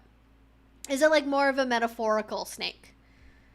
Sort of the energy of a snake, but not like, because I feel like there's a big difference energy-wise between making somebody wiggle around on the floor like an actual snake and like somebody taking on kind of like a snaky role and like having their makeup done and like wearing a snake pattern shirt and stuff like that. Yeah. It is also tick season. It's always tick season. Just make sure, I mentioned subdivisions. If you're going to be doing stuff in the woods, make sure there's not a random subdivision, like, 5 feet away from where you're at in the woods, because you think you're in there and then you realize you're right off, within view from a trail that, like, Bob and Janet take when they go for their after dinner walk. You don't want to be careful with that. Luckily around here there's like so many mountains to go to and like so many places to camp. It's like really easy to get away and do stuff if you want to do stuff, but not everyone has access to that for sure. It's also, you gotta have camping. You gotta have camping stuff. You gotta know where to go. It's a whole thing. Metaphorical Satan, they might bring their own snake. Wouldn't they be worried about losing the snake in the woods? I'd be worried about that. I'd be like, how do you make sure the snake is like hanging out where you want? You gotta just keep it in the box the whole time? Or just gonna let it roam around? That's how you lose a snake.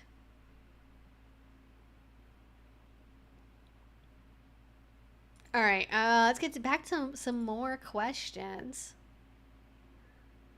Tiny caterpillars that bite? I don't know about that. Are they caterpillars, or are they a bug that looks like a caterpillar? Because in the world of bugs, many bugs look like other bugs on purpose because of competitive advantage. So it could also be something impersonating a caterpillar, and you are soiling the good name of caterpillars everywhere.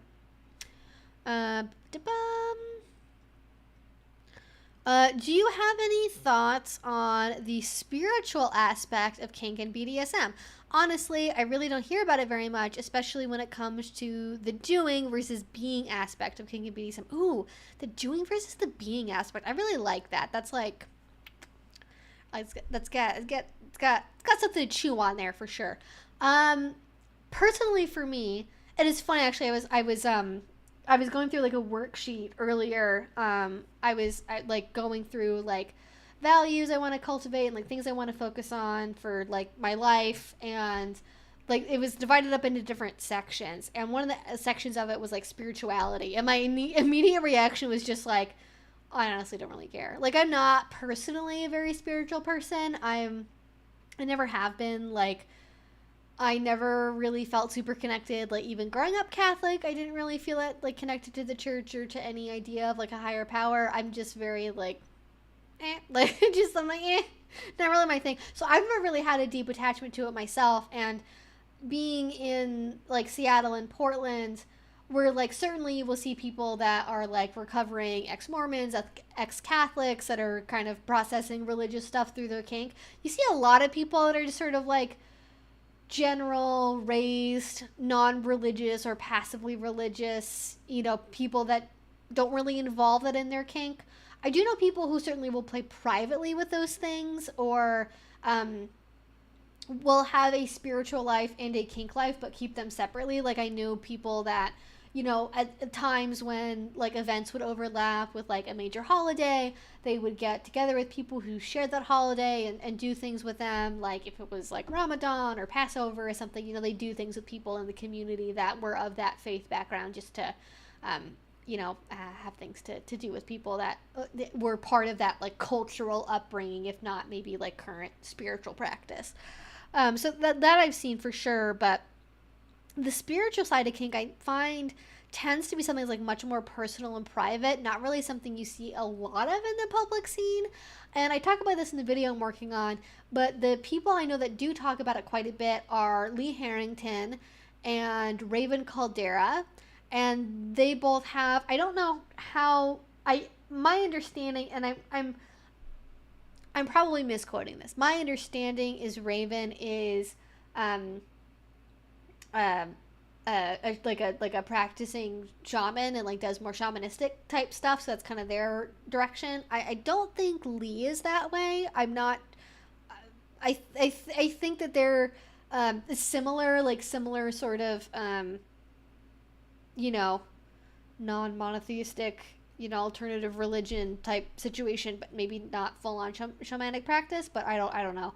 But you certainly like definitely, I think people, even if they are not practicing a religion as part of kink or incorporating the religion into their kink experience, I think a lot of people will say that kink for them is a spiritual experience because it can be so intense in terms of sorry, just bit something.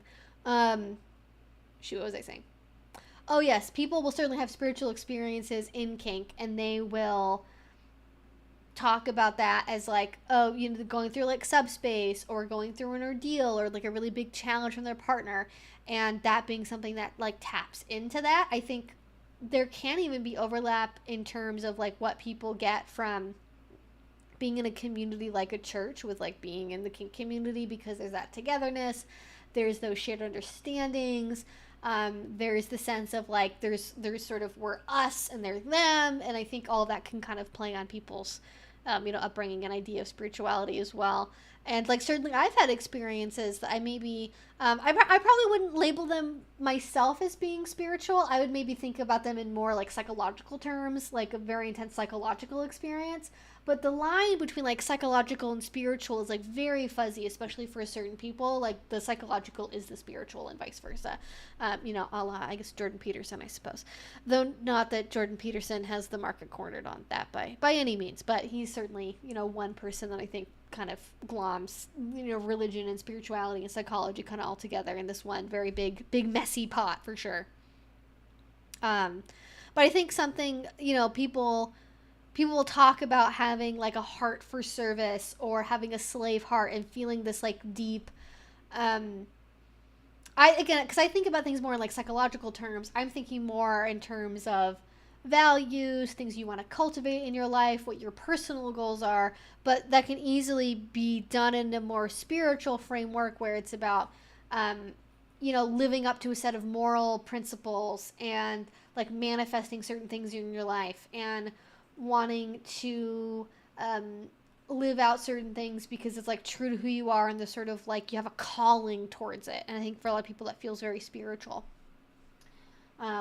And so I think that can definitely be, one way that people feel drawn towards both sides of the slash, but I think people mostly talk about it in like more of a bottom slave, area where people are going to talk about it more on a like, oh, I'm drawn towards this because like this is in my nature and this is like part of who I am, and it's a part of my journey in discovering myself and finding my purpose in life, is doing this. And I find that's more common with like the leather community, more than other parts of the general BDSM community, but every different little pocket of the BDSM world is different. So depending on where you live, you may find people are like much, much more religious or not at all. It's highly variable for sure. I know, Bendita. She's gotten closer. It's because she's anticipating getting to go outside again.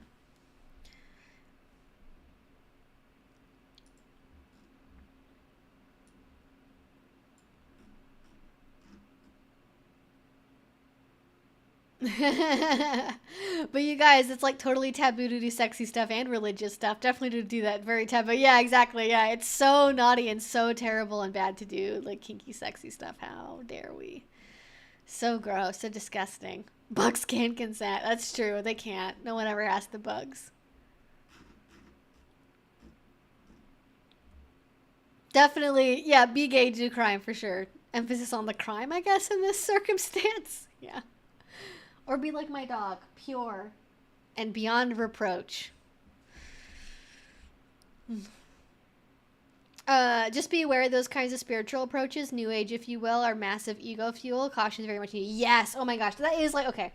I can definitely do a whole ass other video about people that are like, I'm making a religion of me. And like, you see this more with kind of like the more yoga, like tantric sex side of like new age spirituality. Not as much in the kink community, though it is present, especially in like the more pan het side of the community. You see people that are like, I'm a never forget the first time I interacted with a guy. I haven't thought of this in forever. There was a guy I took a class from, maybe it was like 2018, who was teaching a class, an in-person class about power exchange. And I was really excited about it. It was like one of the first classes I had seen that like advertised talking about, it was like something, there was like something in there about like communication, or there's like kind of like problem solving thing that he pitched that I was like really excited to learn about. And I went to it. I remember just being so fucking disappointing. I was so disappointed. It was such a disappointing class. And it's probably the first class I went to that I felt that level of like disappointment of like advertisement versus reality being so different. I thought I was going to be going to this class and getting all stuff, but instead he just kept fucking talking about all this like tantric stuff he does, and you know, like the orgasms and blah, blah, blah, like very much like, you know, ooh, look at me, and I'm this important guy, and like I don't know if he realized he came off that way. That could have just been me reading into it. Maybe somebody knows who this is, and I was like, they're not like that at all. But my reading of them from that class they gave was very much like, not even like I'm a big domly dom, but just like I'm so spiritually advanced and I can use all these like spiritual like things I know how to do to like activate her secret inner submissive blah, blah, blah. Like it just felt very self-involved and like not authentic, and that really, I think it didn't feel authentic. I definitely have been around people that are very like devoted to like yoga as a practice and like do really, really long like daily like transcendental meditation type stuff, and like they're perfectly normal people, and I think that they believe really strongly in what they're doing. But this was like navel gazing to like the absolute maximum. And they're definitely still in the scene. I've definitely seen them, maybe not teaching classes, but I've seen them organizing stuff, and I've been disappointed every time when I see it's them, because I'm like, oh no, it's this person's running the powered exchange thing. Oh dear. But yeah, some people are just like that, and I think there are people who are drawn to that as like a, I mean, it's like, you know, when alpha males are drawn to like, here's the one weird trick to make a girl squirt, you know, like it's some people are just drawn to like, ooh, I'm going to obtain this like secret knowledge. It's going to make me a sex god. And then I'm going to be irresistible. And I'm going to be so much better than everyone else who's below me. You know, it's like, God, just do things that make your partner happy. I don't know why this is like so disappointing. I don't know why this is so like difficult to learn. Did Russell Brand hold that class? No. But I do wonder what his opinion about Russell would be. I remember him wearing a suit and a fedora. But also long hair. It was very interesting. I think it was long hair, possibly a ponytail. It was like the most unexpected mix of vibes. I would not have like if I just saw him, I would not have like picked him out of a lineup as like being the tantric sex guy, you know. Hence why most Buddhism is done in the monastic model with teachers, and even that can go massively wrong. True. My first Zen teacher had an affair with an ex-student. Jesus. Doesn't that always happen, though? Isn't that how it always goes? Somebody always has an affair. God. Someday somebody will do a talk on egoless domination and submission. It would be useful. I feel like that would happen, and like the person who do it would be like the biggest prick alive. It would be the person who's like somehow the most egotistical, but has like convinced themselves that they're not an egotist. It's crazy. No man bun. Fedora ponytail. It was very like mystery, you know, 2000s mystery vibes. Looking back on it. It was probably a trilby, not a fedora.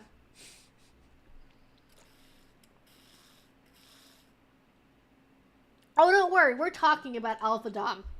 I'm aware of Alpha Dom. That video's happening. It probably will not be the next video I post, but it'll be the one after that. So prepare your butts. It's gonna be intense. Hopefully not too intense, but it'll be entertaining. I think it'll be a fun ride. I have yet to meet anyone in fedora that I wanted to meet. Savage. Wow. Oh God. I just hate it when people treat like the hat as the important element. Like, I think that kind of hat can work if you have the whole look.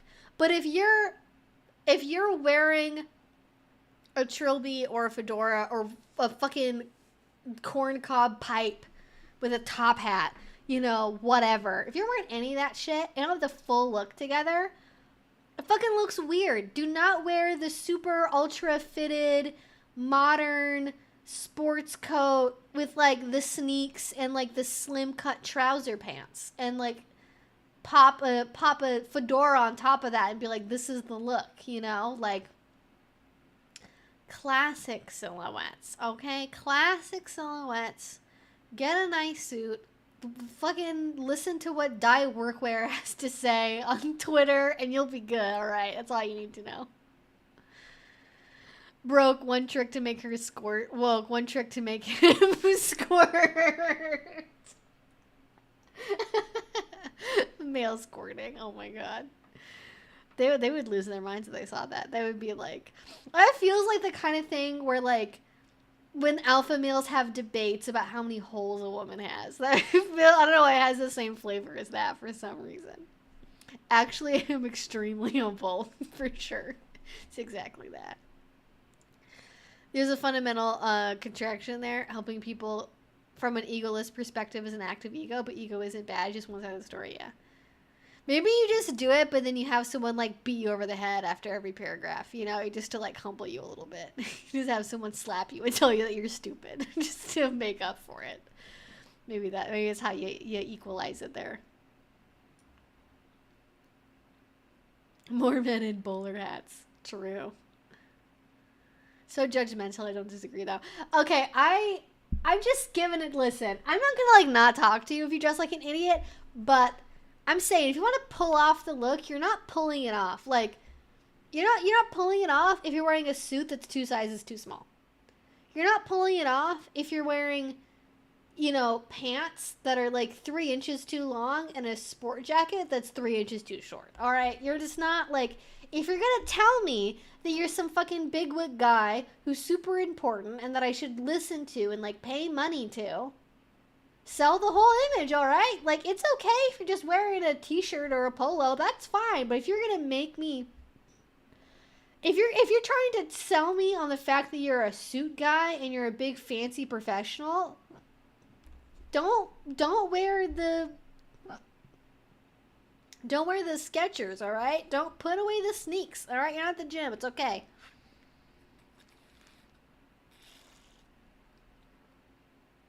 You can get hit with the stick during Zen meditation if you want. It's a thing. Wait, seriously? I didn't know that was like a thing. I've definitely seen people who will do like the stick for like a posture thing while they meditate. But I've never, which seems like a really great way to make your hands fall asleep. I never knew that people seriously did the stick hitting thing. I mean, what's with religions and like hitting people? Every religion's like got some reason to hit somebody at some point. I had no idea. That's fascinating. Pulling off a look couldn't be me. Yeah, just show up being yourself. Honestly, it's fine. Honestly, so many people are allergic to slang. So many people are just allergic to serving a look. It's crazy. Money cannot buy taste, and also cannot buy a sense of fashion. I say as I wear like a plain t-shirt and fucking leggings, but I am tactical with my nice clothing. I wear nice clothing to go out. If I'm going to a dungeon, if I'm going to a club, if I'm going to a party, if it's a date night, I wear nice clothes. I don't wear nice clothes around my house where I could get bleach on it, where I could stain it with noodle sauce, you know, or it's going to get covered in dog hair, all right? I want to keep my nice clothes nice. Because I don't have money to just burn clothes, you know.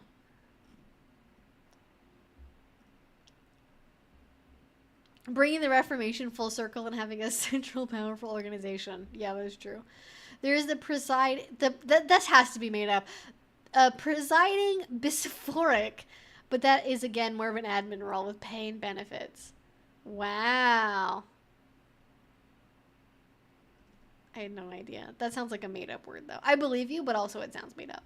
My summer camp had a high school camp, but hired high school age students as well, so definite overlap there. Yeah, exactly. I don't know what they think is going to happen there. Evangelicals do like the full immersion. I feel like just sprinkling somebody on the face should be fine. I feel like it should be symbolic, but what do I know? The story of the one guy getting swept off by the waves during a baptism and drowning was right in my head. Wait, I didn't know that he drowned. I remember thinking of a different story.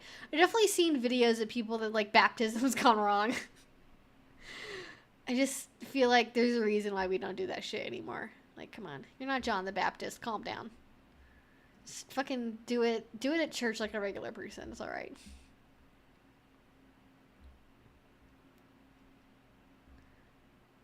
The born agains are very evangelistic. That is true. Honestly, there's been like a wave. There's been a wave of people being like, evangelical Protestantism is not enough for me. I'm gonna listen. Speaking in tongues wasn't enough.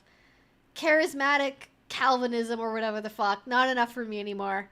I'm going old school. I'm gonna go, or we're gonna go pre-Vatican II Catholic now. We're going full trad cath. It's crazy. I think actually Candace Owens recently converted to like hardcore Catholicism, which is like, what's going on there? What's going on? What's going on, Candy Baby? What's happening? What's going on? Why are we, is this like the final alignment of Matt Walsh? Like he's getting everybody on like the Catholic line? I feel like that's like, cradle Catholics would never. That's all I have to say about that.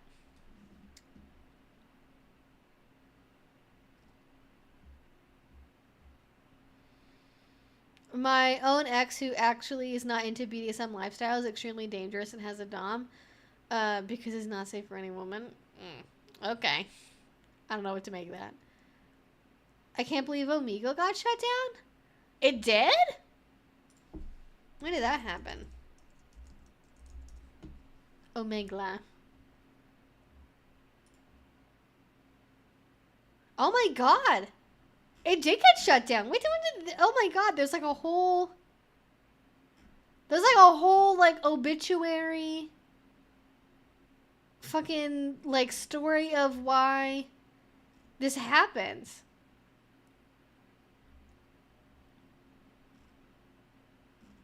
Oh, that's crazy. Is there a specific reason why it got taken down? Oh my gosh, it faced a $22 million lawsuit, which is filed over a user from Oregon. Oh, I mean, I'm not sure what else I expected. November 8th, 2023, Kay Brooks posted an announcement describing the changes of running the site and the ultimate decision to shut down the website. Wow. I had no idea. I mean, kind of makes sense though, to be honest. Different era of the internet for sure there.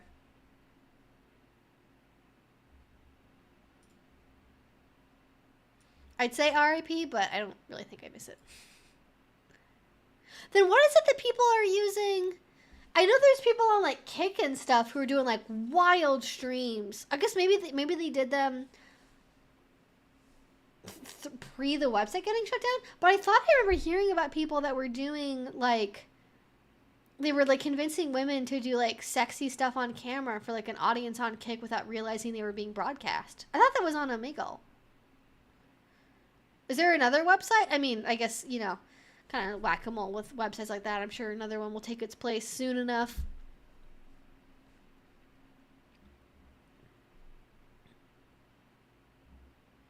Don't even get me started on like the crazy Easter and like Christmas shows that like the mega churches do that are like super high production value.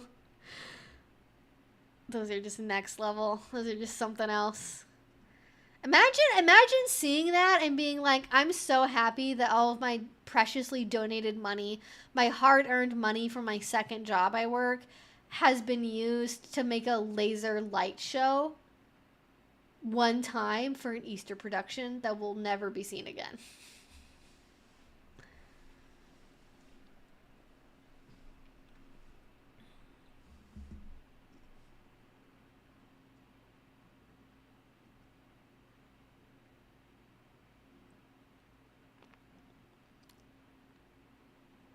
There's a dating app called Lex whose focus is on text rather than pics. Oh, I never heard of that before. Interesting. I looked at a couple of different apps, but it's like amazing. Like they're all either owned by the same company or they're garbage and full of ads and barely work. Remember eHarmony? I never used eHarmony, but I do remember eHarmony commercials.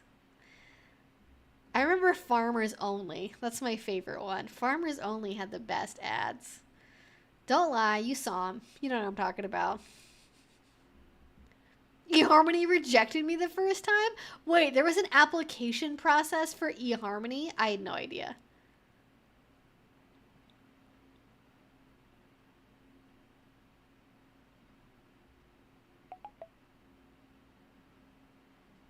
I just moved to Salt Lake City, and when I joined the stream, you were talking about Mormonism. I mentally was yelling, yo, no, here as well. Yeah.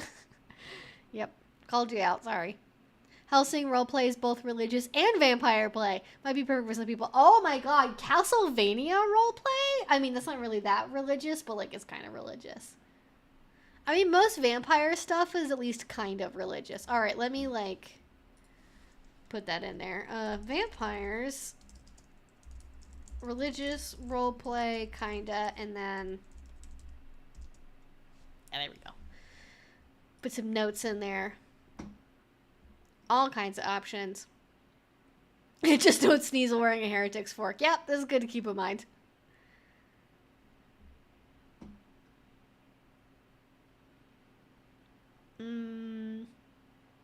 Chastity play probably would also link quite well with religious play too. Like sort of that.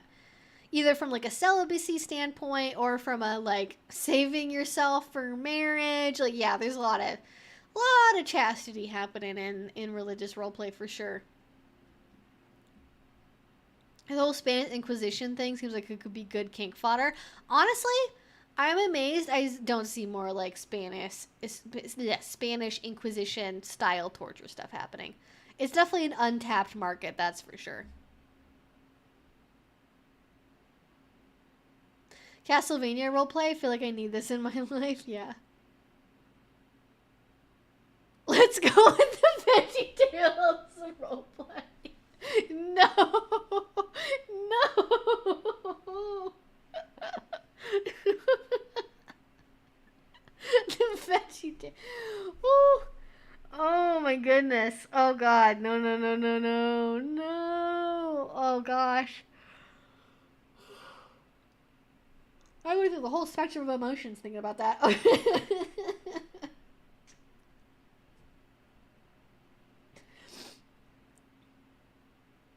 It's weird. There's a really good video about like the history of VeggieTales, and like they were originally very explicit about like we can't have God tell the vegetables that he loves them. We have to make sure the vegetables tell the kids that God loves them as the kids, because those vegetables are going to hell. There's no heaven for vegetables, baby. But I loved VeggieTales as a kid. I had a lot of memories of VeggieTales. There was a VeggieTales movie we had on VHS tape that we would watch like all the time. I remember there was some joke in there about seafood that like always got stuck in my head. I don't remember what it was now, but I used to, like that always like stuck with me for some reason.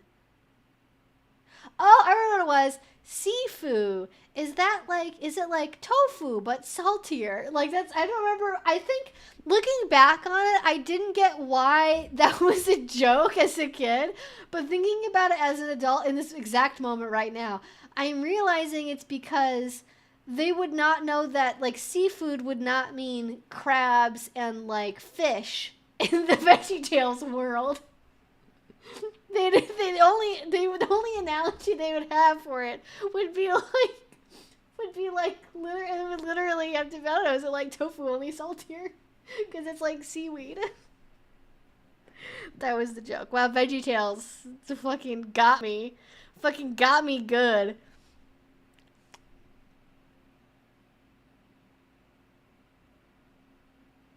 The pirates who don't do anything, for sure, absolutely. VeggieTales roleplay, who's the carrot? I'm a cucumber. It's like one of the bits I always remember that's in my head too.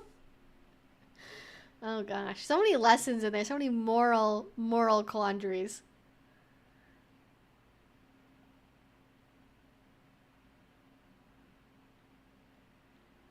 Is it from the Jonah movie? I don't remember which one it's from. My first date ever was my family driving 2 hours for the VeggieTales Jonah movie. The person who fell asleep on my shoulder is once again my partner. Wow. I mean, shoulder touching, that's pretty advanced.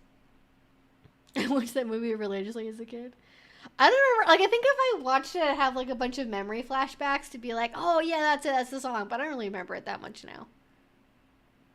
I used to be able to quote the fucking DVD menu dialogue. The lost art of DVD menus.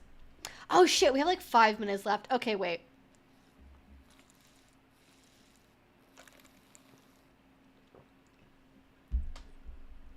VeggieTales would be fucking funny, though, for real. I don't know how you'd really do that.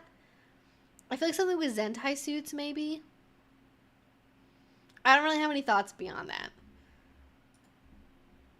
Other than just kind of being very funny.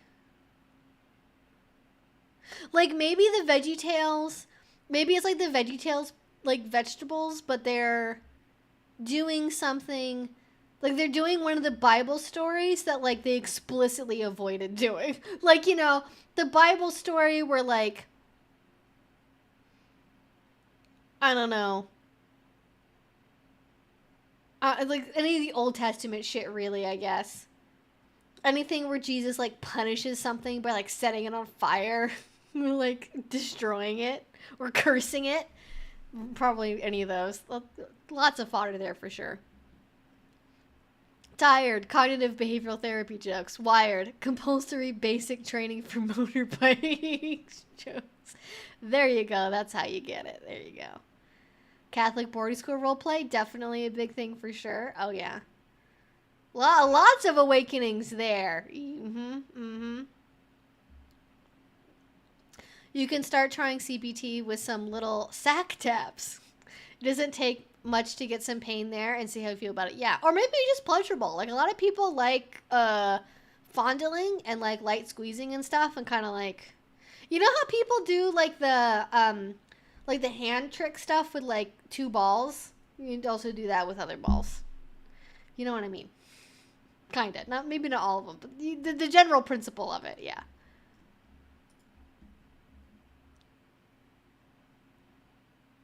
Bathsheba? Yeah, exactly. Alright, I'm trying to get to at least 1 or 2 more questions here if I can. We're just talking about the balls. How much does an eStim device cost? Oh, great question. I've heard from people that sell Violet Wand devices that apparently there's a lot of white labeling. They're basically all made by, like, I think 1 or 2 of the same companies.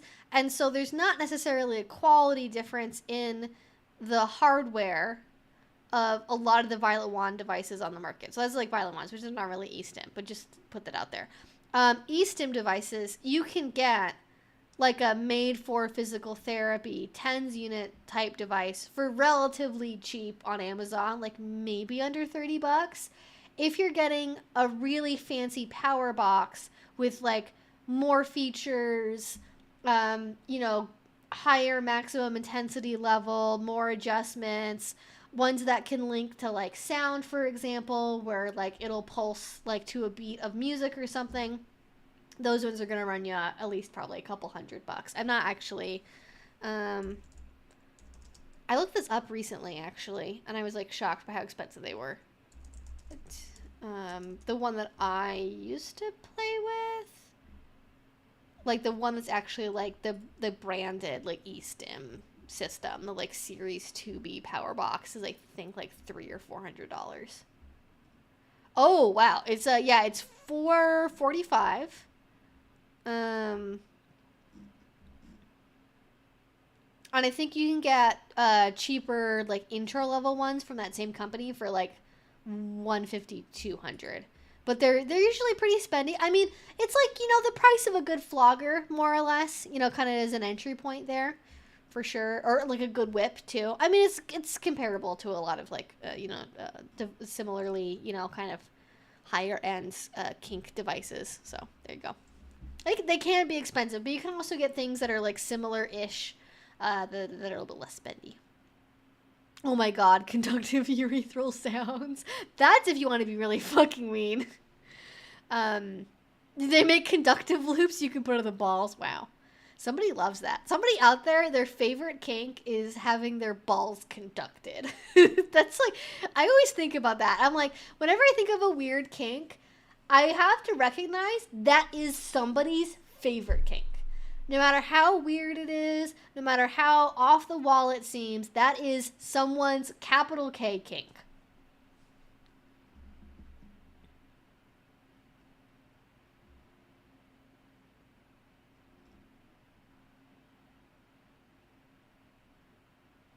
Yeah, the cheap tens machines are like available for 20 pounds, and the more expensive power boxes are much, much more.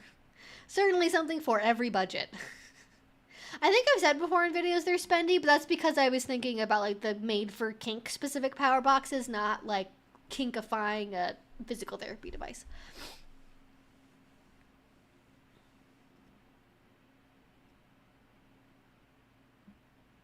This is unrelated to anything, but I went to a kinky karaoke night last night. Those are very popular here. And it was great. They had a wheel to spin before you sing with prizes like flog me, restrain me, or distract me. Interesting. That's fun. I like that. That's like an interesting idea. I think we do that with strangers, but I like the concept. It's a good way to meet people, I guess, if you're brave and don't have very firm, hard limits.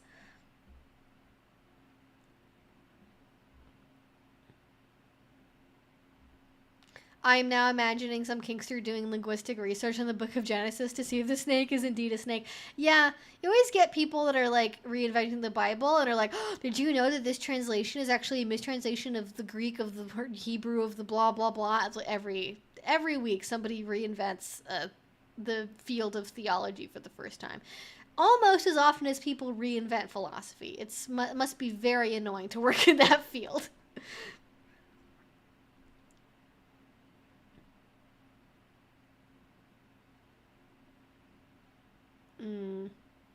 All people have spiritual needs, even outside of religion. It can be about the meaning you find for yourself and how you feel interconnected with the world around you. Yeah. Like, what defines spirituality is very, very vague and individual.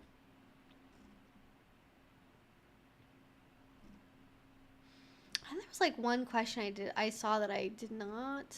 I missed a lot of the earlier questions in the chat because I scrolled down to the bottom and then I missed a lot of the early ones. So I'm trying to make sure I'm seeing any of the big important ideas. I have an irrational hatred of Skechers.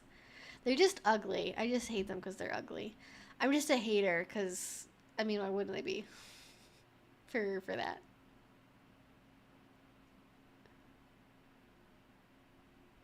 Yep, the trad cat. It's going. It's happening. Karaoke has humiliation play for sure.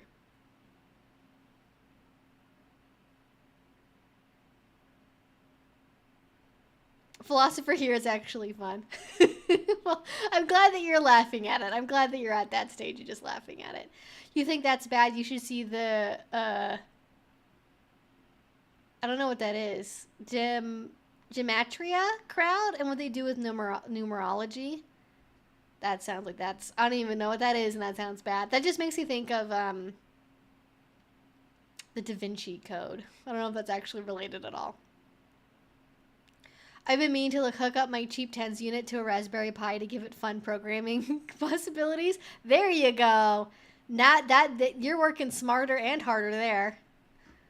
Why pay for the big expensive thing when you can just do some fuck shit with a Raspberry Pi? Just like get real customized with it. I believe it's called contact juggling. Oh, interesting. Yes, testicular torsion is something you want to avoid. Generally speaking. I mean, maybe some people are like, they don't want to pay for a vasectomy. I don't know. Maybe don't do that, please. That sounds like a bad idea.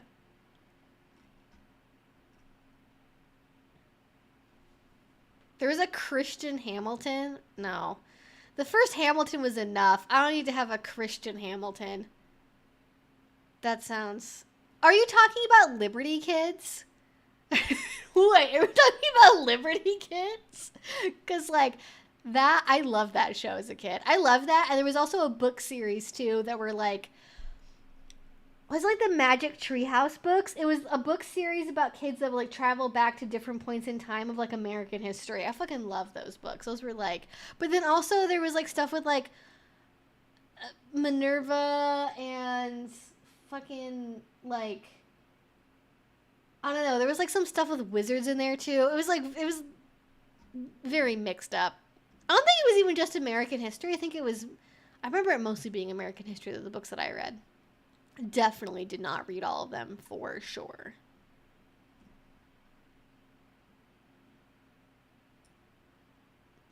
Oh my god, religious play punishment. Having to do lines, but the lines of the 95 Theses of fucking Martin Luther. That would be too much. That would be way too much. Oh my god. That would be next level. Can you finally get, it's like accessible to find a copy of what those are? I don't know. You have to do it in, you have to do it in font. You have to do it in like, you have to do calligraphy as well when you do it. That would be next level. Somebody made a Christian adaptation of Hamilton. Oh no, no. Oh god. They just don't have any original ideas at all, do they? They're just like, oh no, what's pop culture doing? Let's make a Christian version of it. Try to get the youth, interested again. And it's always like, that's how you end up with Skillet, That's how you end up with Skillet. That's all I'm going to say. That was a concert I was allowed to go to, though. Because even though it was technically hard rock music, also it was religious, it was fine.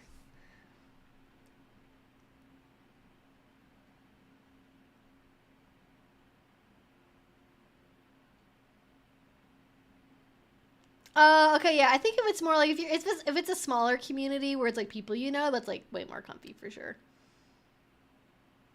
Hating is definitely a kink. I'm definitely. I mean, what is half of pro dom work? Basically, just being a hater.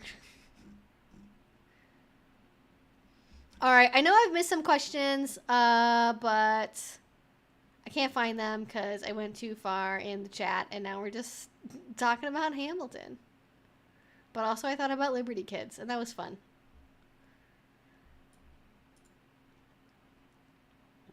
The religious period magic school bus. Yep. Mm-hmm.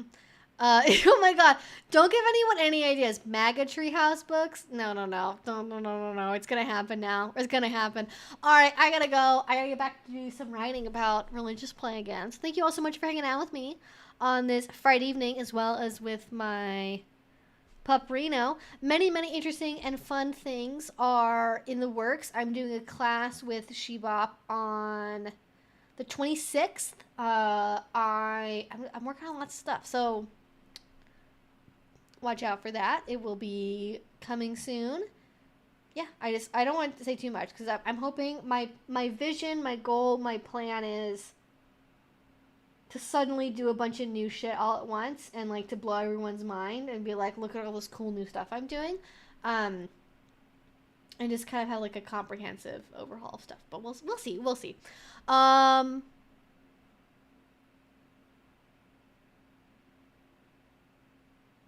Yeah. Definitely, yeah. You can find them if you Google them. Alright, anyways. Alright.